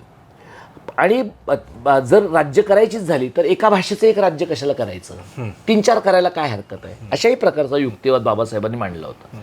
आता एका भाषेची 3-4 राज्य करायला काय हरकत नाही असं म्हणणारे काही बाबासाहेब एकटे नाहीत, खूप लोकांचं म्हणणं होतं.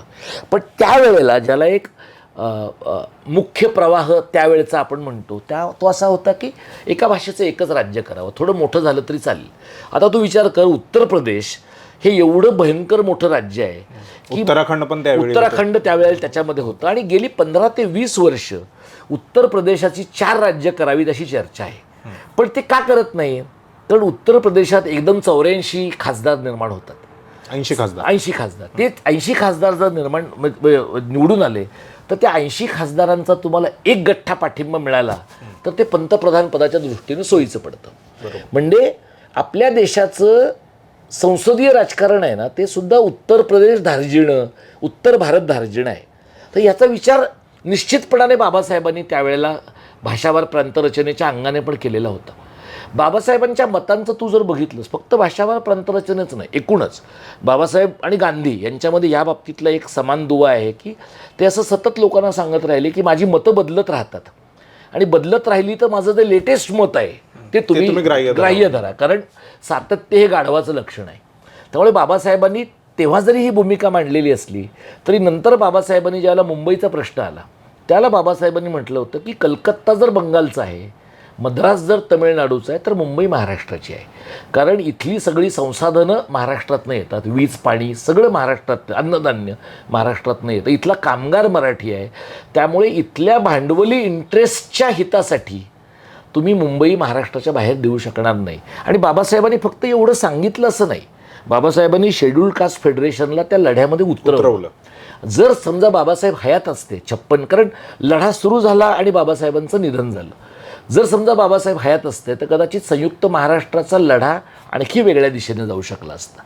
कारण संयुक्त महाराष्ट्राच्या लढ्याचे जे मुख्य कंपोनंट होते ते कोण होते, तर समाजवादी पक्ष, PSP SSP मंडळी आणि डावे हे लोक होते. त्याच्या व्यतिरिक्तचा जो पक्ष होता तो शेड्यूल्ड कास्ट फेडरेशन होता, आणि काँग्रेस फॉर डेमोक्रेसी म्हणजे काँग्रेसमधला एक गट होता नरवणेंचा, त्या गटाने त्याच्यात भाग घेतला होता. जनसंघवाले पण होते, पण ते एवढे लबाड की ते सगळ्यात उशिरा आले आणि सगळ्यात लवकर निघून गेले. कारण त्यांच्या लेखी भारताचे 4च प्रांत, पूर्व प्रांत, पश्चिम प्रांत, उत्तर प्रांत, दक्षिण प्रांत, कारण या व्यापक तथाकथित हिंदू आयडेंटिटीमध्ये भाषिक आयडेंटिटीमुळे पाचर बसते, म्हणून देशाची भाषिक प्रांतरचना करू नये असं साधारणपणे संघवाल्यांचं आणि जनसंघवाल्यांचं मत राहिलं. तर बाबासाहेबांनी या प्रकारच्या लढ्याला एक प्रकारचं नैतिक बळ दिलं. त्या काळामध्ये बाबासाहेब हयात असते, सक्रिय असते, तर कदाचित संयुक्त महाराष्ट्राचा लढा पुढे कसा चालला असता, फुटला असता का. आणि बाबासाहेबांनी जी रिपब्लिकन पक्षाची कल्पना त्यांच्या मृत्यूच्या वेळेला मांडली, तो रिपब्लिकन पक्ष जो आहे ना, तो एक प्रबळ विरोधी पक्ष असावा अशा प्रकारची त्यांच्या डोक्यातली कल्पना होती. संयुक्त महाराष्ट्र समिती हा स्वतंत्र भारतातला पहिला बिगर काँग्रेसी अलायन्स आहे. त्याची आपण फार दखल का घेत नाही, कारण ते सत्तेत आले नाहीत. 67च्या नंतर जी संयुक्त दलं सत्तेवर आली ते सत्तेवर आले, काही दिवसात त्यांची सरकार पडली पण ते सत्तेवर आले. पण संयुक्त महाराष्ट्र समिती 57 साली सत्तेच्या जवळ आली पण सत्तेत गेली नाही, आणि 62 साली तर काँग्रेस मोठ्या संख्येनं सत्तेत आली, कारण महाराष्ट्र त्यांनी निर्माण केला होता.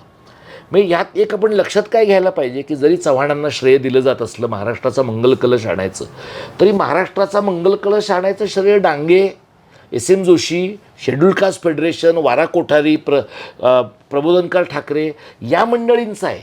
पण आपल्याकडं काय आहे, जो जिंकतो, जो जीता वही सिकंदर या नियमाप्रमाणे चव्हाणसाहेब मुख्यमंत्री होते, त्यामुळे आपण नंतर लोकांनी इतिहास पण चव्हाणसाहेबांच्या बाजूने लिहिला आहे. पण चव्हाणसाहेब बराच काळ काठावर बसून राहिले होते, त्यांनी संघर्ष पत्करला नाही. त्यांची विधानं आहेत की नेहरू आणि महाराष्ट्रामध्ये मी महाराष्ट्राची निवड न करता नेहरूंची निवड करेन, आणि काय प्रॉब्लेम आहे, महाराष्ट्र तर आपल्याला मिळालाच आहे, द्वैभाषिक महाराष्ट्रात पण महाराष्ट्र आहेच, मुंबई आहेच, अशा प्रकारची सोयीची विधानं पण चव्हाणांनी केलेली होती. पण हजीर तो वजीर या न्यायाने ते सत्तेवर होते. त्यांनी इंदिरा गांधींचं मन वळवलं इंदिरा गांधींनी, नेहरूंचं वळवलं आणि महाराष्ट्र मिळाला. मला असं वाटतं की कदाचित जर संयुक्त महाराष्ट्र समिती सत्तेत असताना महाराष्ट्र मिळाला असता तर जो डांग उंबरगावचा प्रश्न अपूर्ण राहिला, बुऱ्हाणपूरचा प्रश्न अपूर्ण राहिला आणि बेळगाव बिदर का अपूर्ण राहिला, तसं झालं नसतं. अत्र्यांचं म्हणणं होतं, आणि त्याबद्दल अत्र्यांनी SM जोशींवर टीका करणारा आग्रहलेख काही लिहिला होता. त्यांचं म्हणणं होतं की मुंबई मिळाली म्हणून संघर्ष सोडता कामा नये. मला असं वाटतं कदाचित आता हे सगळं जरतरचा प्रश्न आहे. बाबासाहेब हयात असते तर बाबासाहेबांनी यात काय इंटरव्ह्यून केलं असतं, आणि कदाचित त्या काळामध्ये एवढी लिगल बाजू कळणारा दुसरा माणूसही नव्हता. पण अनेक गोष्टी आपल्याला तशा अपेक्षेप्रमाणे घडत नाहीत, आणि कदाचित संयुक्त महाराष्ट्र समितीच्या रूपामध्ये बाबासाहेबांना एखादा रिपब्लिकन पक्ष दिसलाही असता.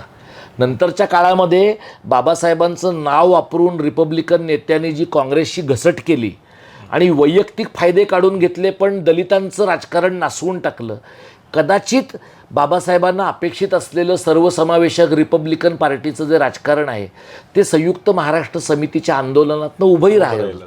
पण हे असं आहे की या बाबतीमध्ये तसे दस्तावेज आपल्याकडे उपलब्ध नाहीत, कारण बाबासाहेब खूप लवकर गेले. पण ही एक शक्यता ह्या निमित्ताने आपण नमूद केली पाहिजे. बरोबर. हा झाला एक भाषिक चर्चेचा भाग. दुसरा मुद्दा आपला होता की संविधान म्हणजे लागू होऊन 75-76 वर्ष झालेली आहेत.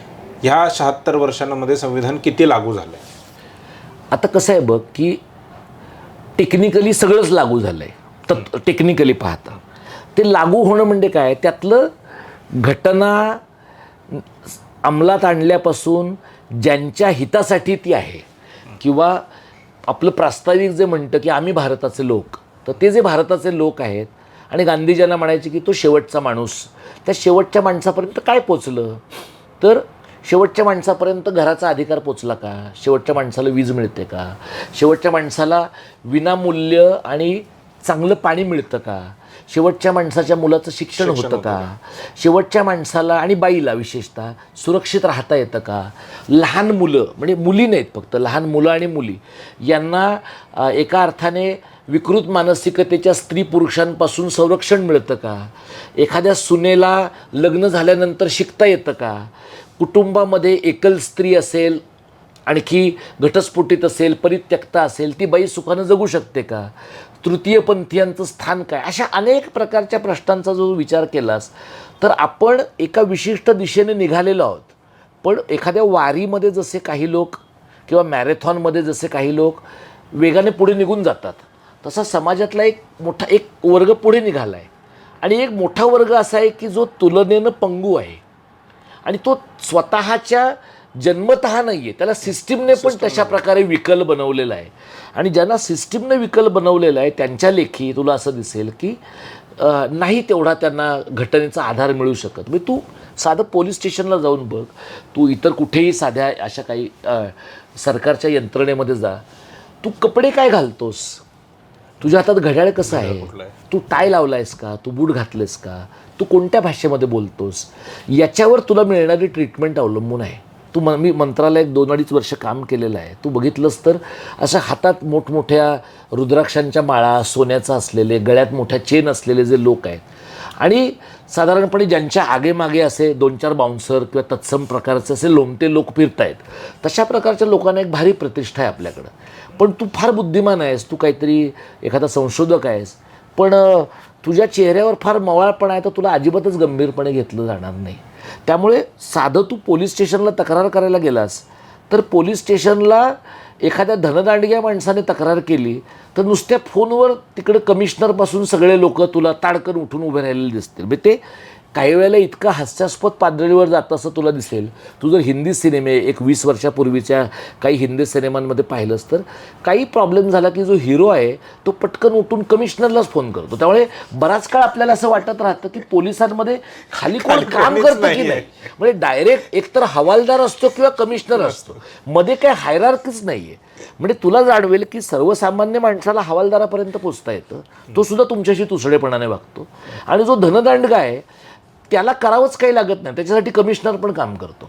ही आपल्याकडे संसाधनांची जी मालकी आहे गेल्या काही वर्षामध्ये, म्हणजे तू जंगलं बघ, तू जमिनी बघ, रस्ते बघ, तू साधं छोट्या छोट्या गोष्टी वरचा कंट्रोल तू बघ. म्हणजे MMRDAचं हे छोटी मेट्रो जी आहे ना घाटकोपरची, त्या रस्त्यावर आमचं चाळीतलं खूप वर्षांच्या पूर्वीचं घर होतं. थोडंसं वैयक्तिक आहे, पण काय पद्धतीनं झोपडपट्ट्यांमधल्या लोकांकडे हे पाहतात.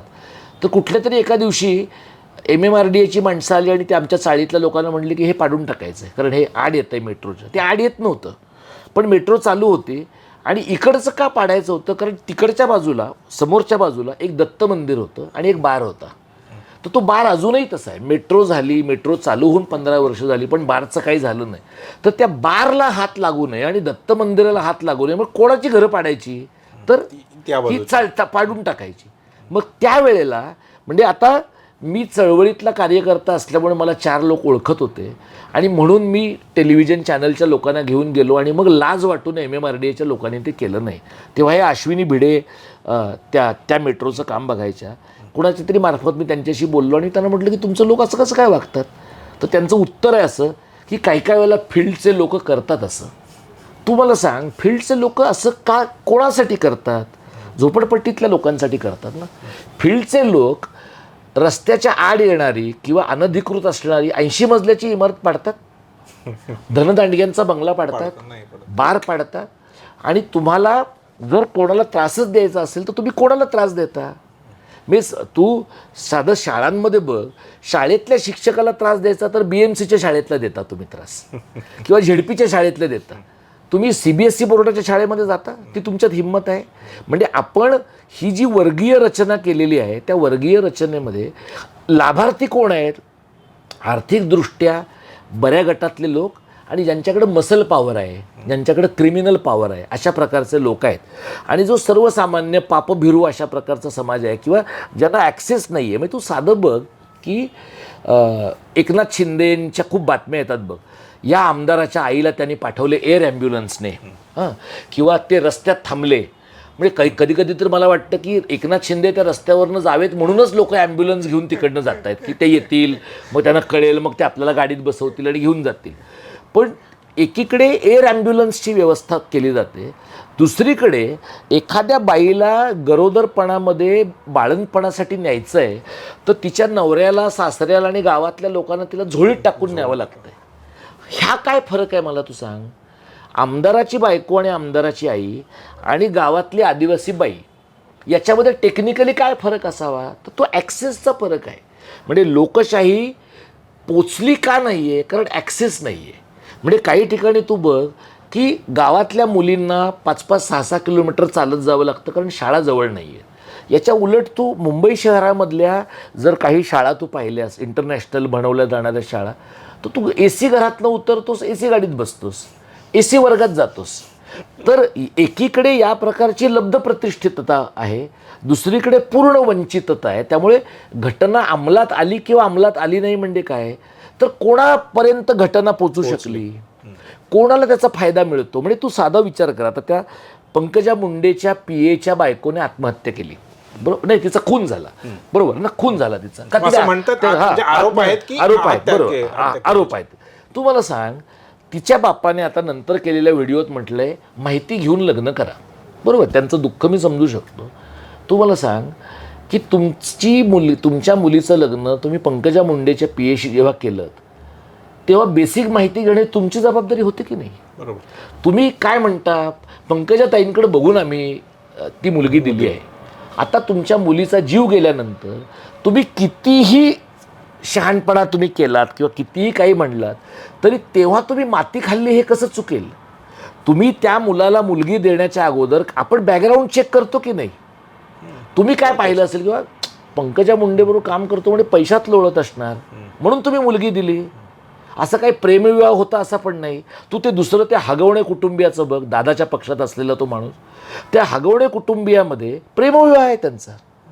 प्रेमविवाहामध्ये जेव्हा समोरची पार्टी तुम्हाला असं म्हणते की एवढं सोनं दिलं पाहिजे, अशा ठिकाणी फॉर्च्युनर गाडी दिली पाहिजे, 2 मुस्काटात नाही का दिल्या पाहिजेत तुम्ही? अशा प्रकारच्या फॉर्च्युनर पद्धतीनं केलेल्या लग्नाला तुम्ही प्रेमविवाह म्हणता म्हणजे तुम्ही गुलामगिरीला सुद्धा स्वातंत्र्य म्हणाल ना.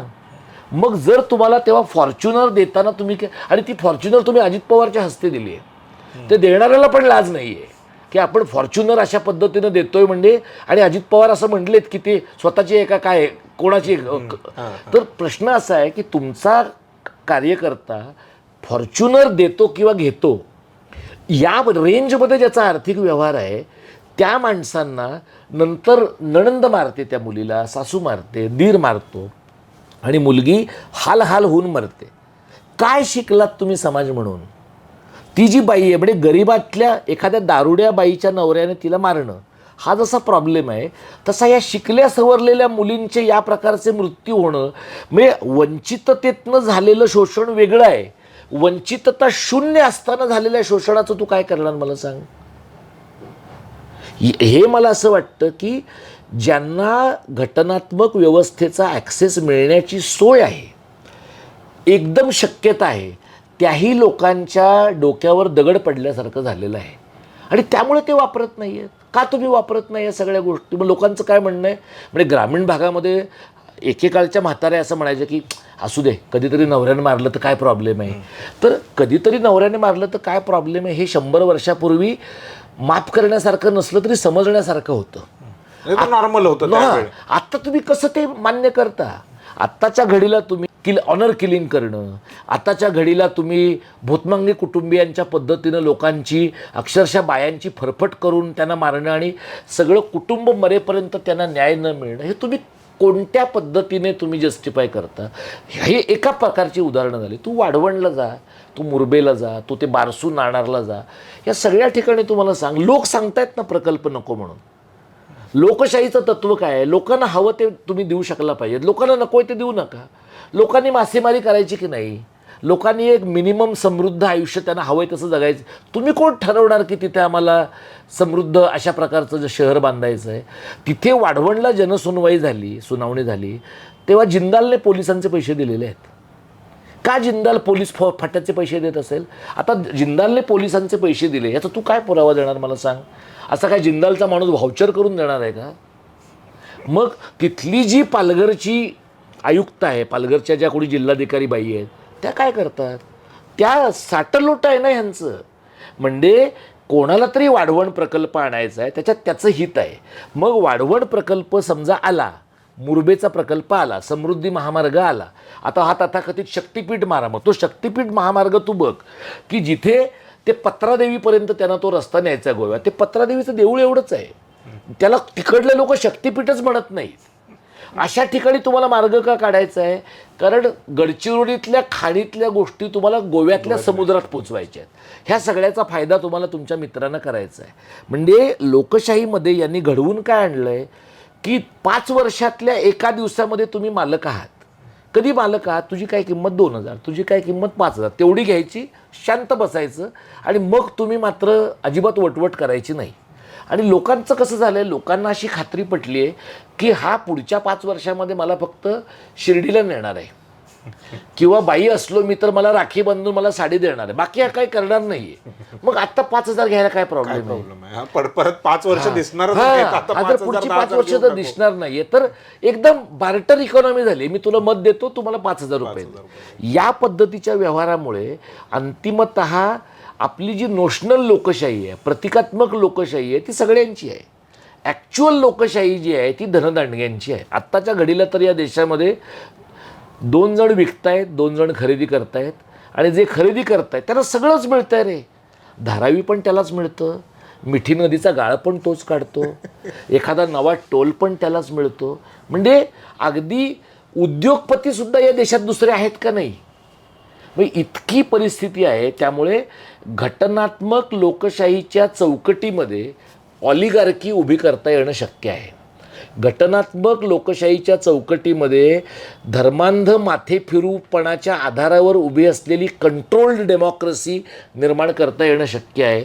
याचं भारत हे अत्यंत उत्तम उदाहरण आहे. म्हणजे मला एक 10 वर्षापूर्वीपर्यंत असं वाटायचं की इटली लहान होतं म्हणून फॅसिझम आला, जर्मनी लहान होतं म्हणून आला. आपला देश खूप मोठा आहे, आपल्या देशावर परिणाम व्हायला वेळ लागेल.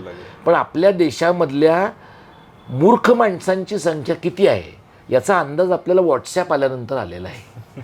त्यामुळे आता आपल्याला लक्षात येतं की लोकांना पटतं आहे ना. म्हणजे नुसते मोदींचे हात थरथरले तर लोकांना खरं वाटतंय ते हा ड्रामा आहे, नौटंकी आहे किंवा अल्झायमर आहे हे लोकांना कळत नाही आहे.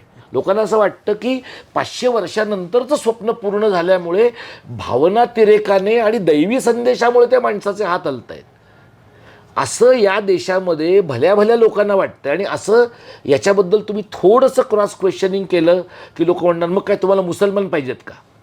तर कोणालाच मुसलमान नाही पाहिजेत. या देशामध्ये मुसलमान बहुसंख्य होणार नाहीत. म्हणजे तुम्ही काही पण गणित डोक्यात चालवून बघितलं ना, म्हणजे पूर्णतः तुमच्या डोक्यावर परिणाम झालेला असेल आणि मुसलमानांच्या पण डोक्यावर परिणाम झाला असेल तरच ते शक्य आहे.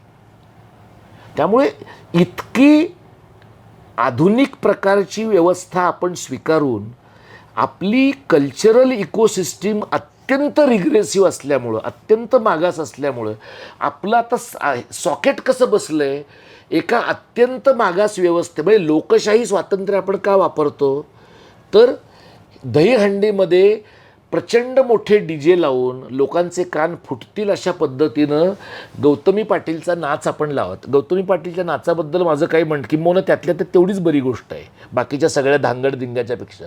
तेच तुम्ही करणार आणि तुम्ही काय म्हणणार हे आमचं हिंदू स्वातंत्र्य आहे. मग मुसलमान काय म्हणणार, जरी त्यांच्या धर्मात गाण्याला आणि संगीताला बंदी असली तरी ते काय म्हणणार मग आम्ही ईदला का नाही वाजवायचं. मग ह्यांनी 4 DJ आणले तर ते 6 DJ आणून त्यांच्या संख्येचं बळ घेऊन ते पण रस्ता अडवणार.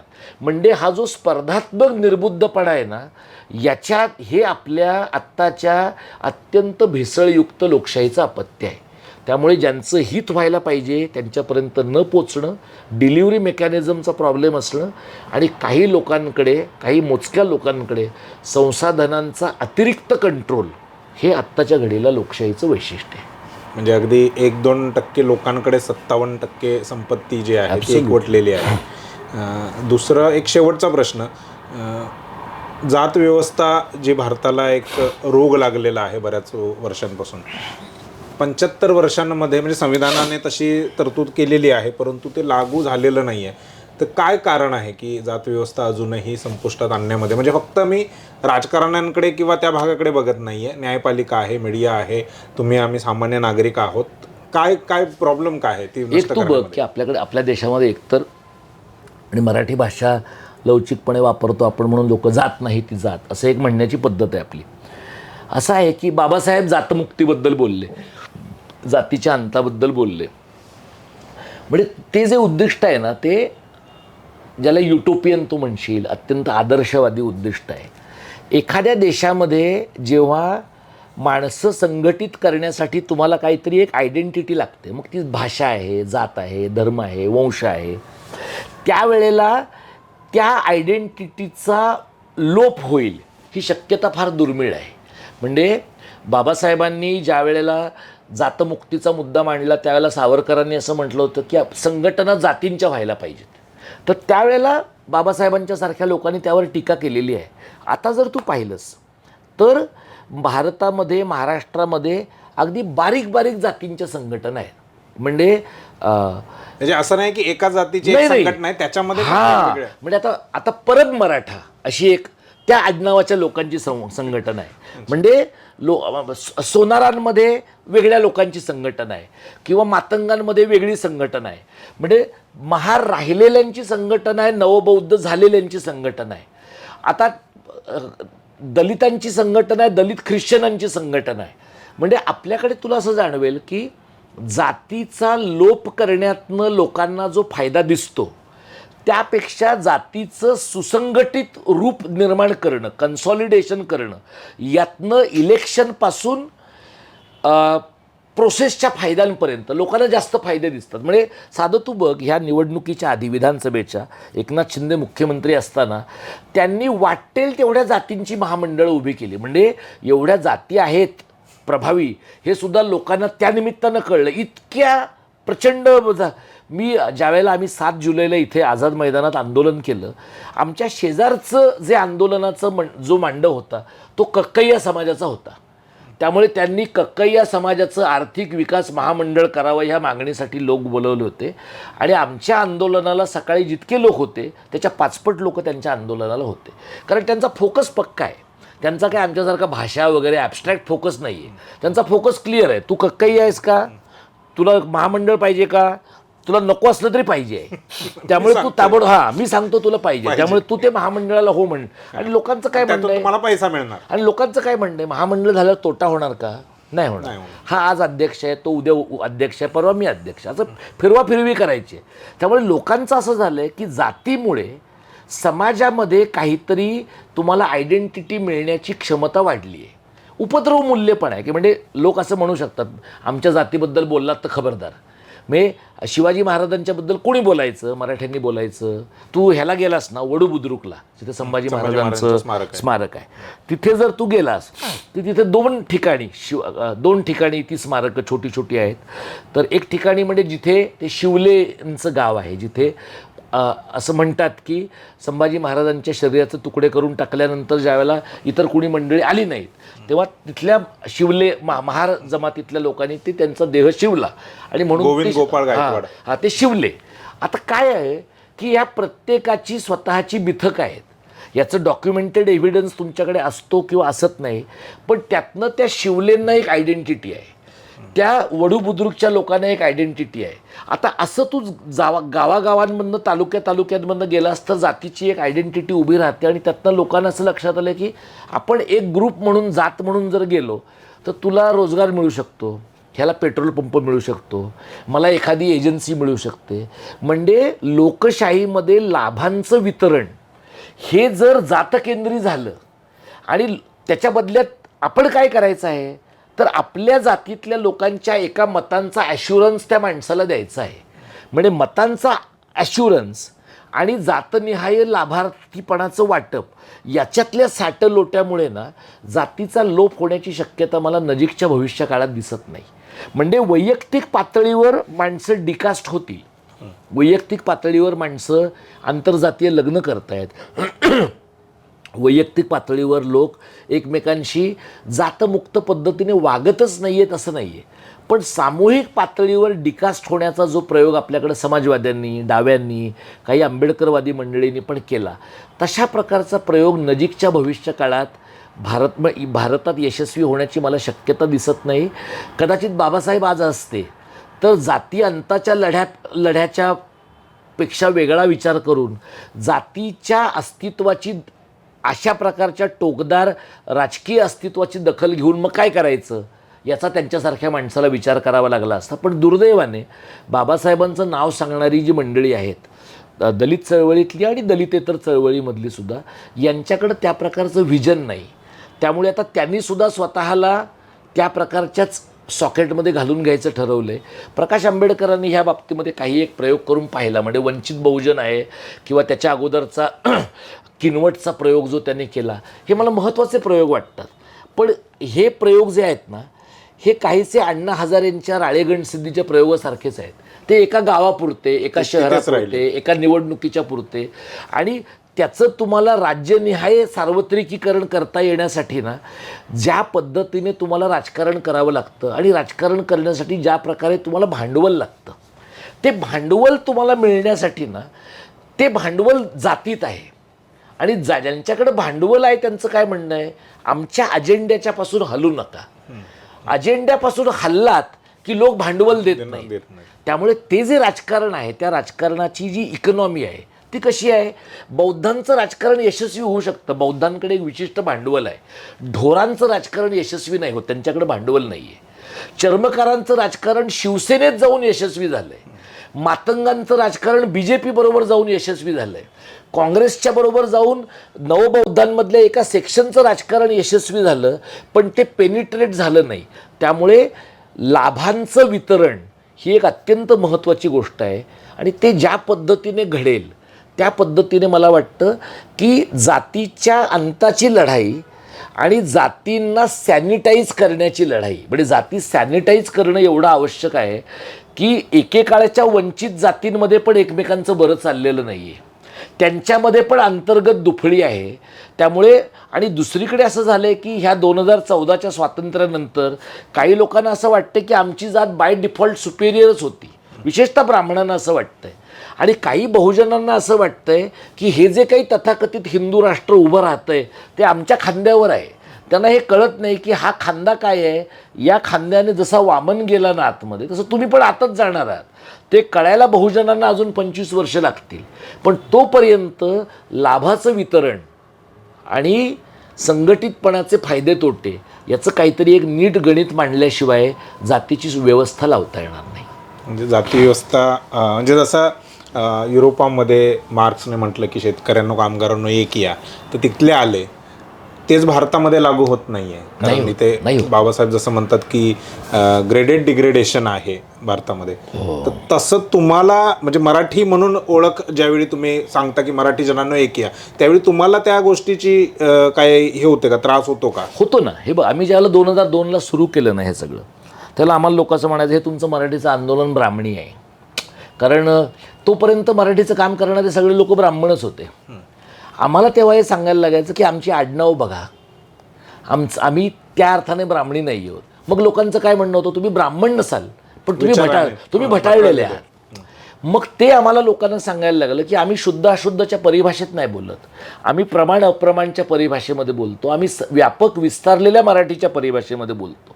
आणि आता जेव्हा महाराष्ट्र धर्माचं आणि मराठी कारणाचं आम्ही राजकारण करतो तेव्हा त्यातली महत्त्वाची भूमिका ही आहे की आजच्यासारखी बहुजनांना मराठी भाषेवर स्वतःचं वर्चस्व सिद्ध करण्याची संधी यापूर्वी कधीच नव्हती. त्यामुळे केवळ तुम्ही ही ब्राह्मणांची सदाशिव पेठी भाषा होती असं म्हणून आलेली आयती संधी धुतकारू नका. हे जेव्हा आम्ही सांगतो त्यावेळेला हळूहळू आता असं लोकांना दिसतंय. आणि मी तुला सांगतो, संभाजीनगरमध्ये एक ढमालेंच्या कार्यक्रमात मी, ढमाले, आनंद आणि प्रतिमा परदेशी आम्ही सोबत होतो. तेव्हा प्रतिमा परदेशी आणि ढमाले त्यांच्या भाषणात असं म्हणाले की आम्ही आमच्या मुलांना मराठी माध्यमात शिकवलेलं आहे. मी इथं दादासाहेब गायकवाडांच्या कार्यक्रमामध्ये दादासाहेब गायकवाड केंद्रामध्ये म्हटलं की बाबासाहेब म्हणालेत ना, शिका, संघटित व्हा आणि संघर्ष करा. इंग्रजीत शिका असं म्हणलेत का आणि मराठीत शिकूच नका असं म्हणलेत का? तर हा जो प्रश्न आहे ना, हा दलितांना आत्तापर्यंत पडत नव्हता. कारण त्यांचं कसं होतं की मराठी ब्राह्मणांची भाषा आहे, मग आपण इंग्रजीत स्वीकारलं पाहिजे. मराठी ही आपल्यासहित सर्वांची भाषा आहे आणि तिच्यावरचा हक्क सोडून देणं म्हणजे हजारो वर्षांच्या परंपरेवरचा हक्क सोडून देण्यासारखं आहे, जी सगळ्यांची परंपरा आहे. हे आत्ता त्याला एक सुपीक भूमी सापडली आहे. म्हणजे 20 वर्ष आम्ही जे रक्त आटवलं त्यातनं आता लोकांना असं वाटतंय की हा मराठीचा लढा बहुजनांचा असू शकतो. डाव्यांना आता लक्षात येते की मराठीचा हा लढा डाव्यांचा पण असू शकतो. तर मला असं वाटतं की 20 वर्ष तुम्ही मशागत केल्यावर थोडंफार लोकांना पटलं तर कदाचित आमच्या हयातीत ते कळेल किंवा नंतरच्या पिढीला तरी कळेल. बरं, धन्यवाद सर. तुम्ही खूप वेळ दिलात आणि सविस्तर प्रत्येक मुद्द्यावरती तुमची मतं जी आहेत ती मांडलीत. थोडे आक्रमक झालात परंतु ते आक्रमक गरजेची होती त्या मुद्द्याला घेऊन. त्यामुळे डॉक्टर सरांचा आभार. आणि ही मुलाखत आपण इथेच संपवतोय. हा कार्यक्रम अजून संपलेला नाही आहे. आणखीनही मान्यवरांच्या काही मुलाखती ज्या आहेत ते आम्ही तुमच्यासमोर घेऊन येऊ. संविधान लागू झालं आहे, कसं झालं आहे, काय झालं आहे, किती झालं आहे, या सर्व संदर्भामध्ये वेगवेगळ्या मान्यवरांचे वेगवेगळे विचार जे आहेत ते आम्ही जागर संविधानाचा या कार्यक्रमाच्या निमित्ताने तुमच्यासमोर घेऊन आहोत. तुर्तास इथेच थांबूयात. सरांचं पुन्हा एकदा आभार. धन्यवाद.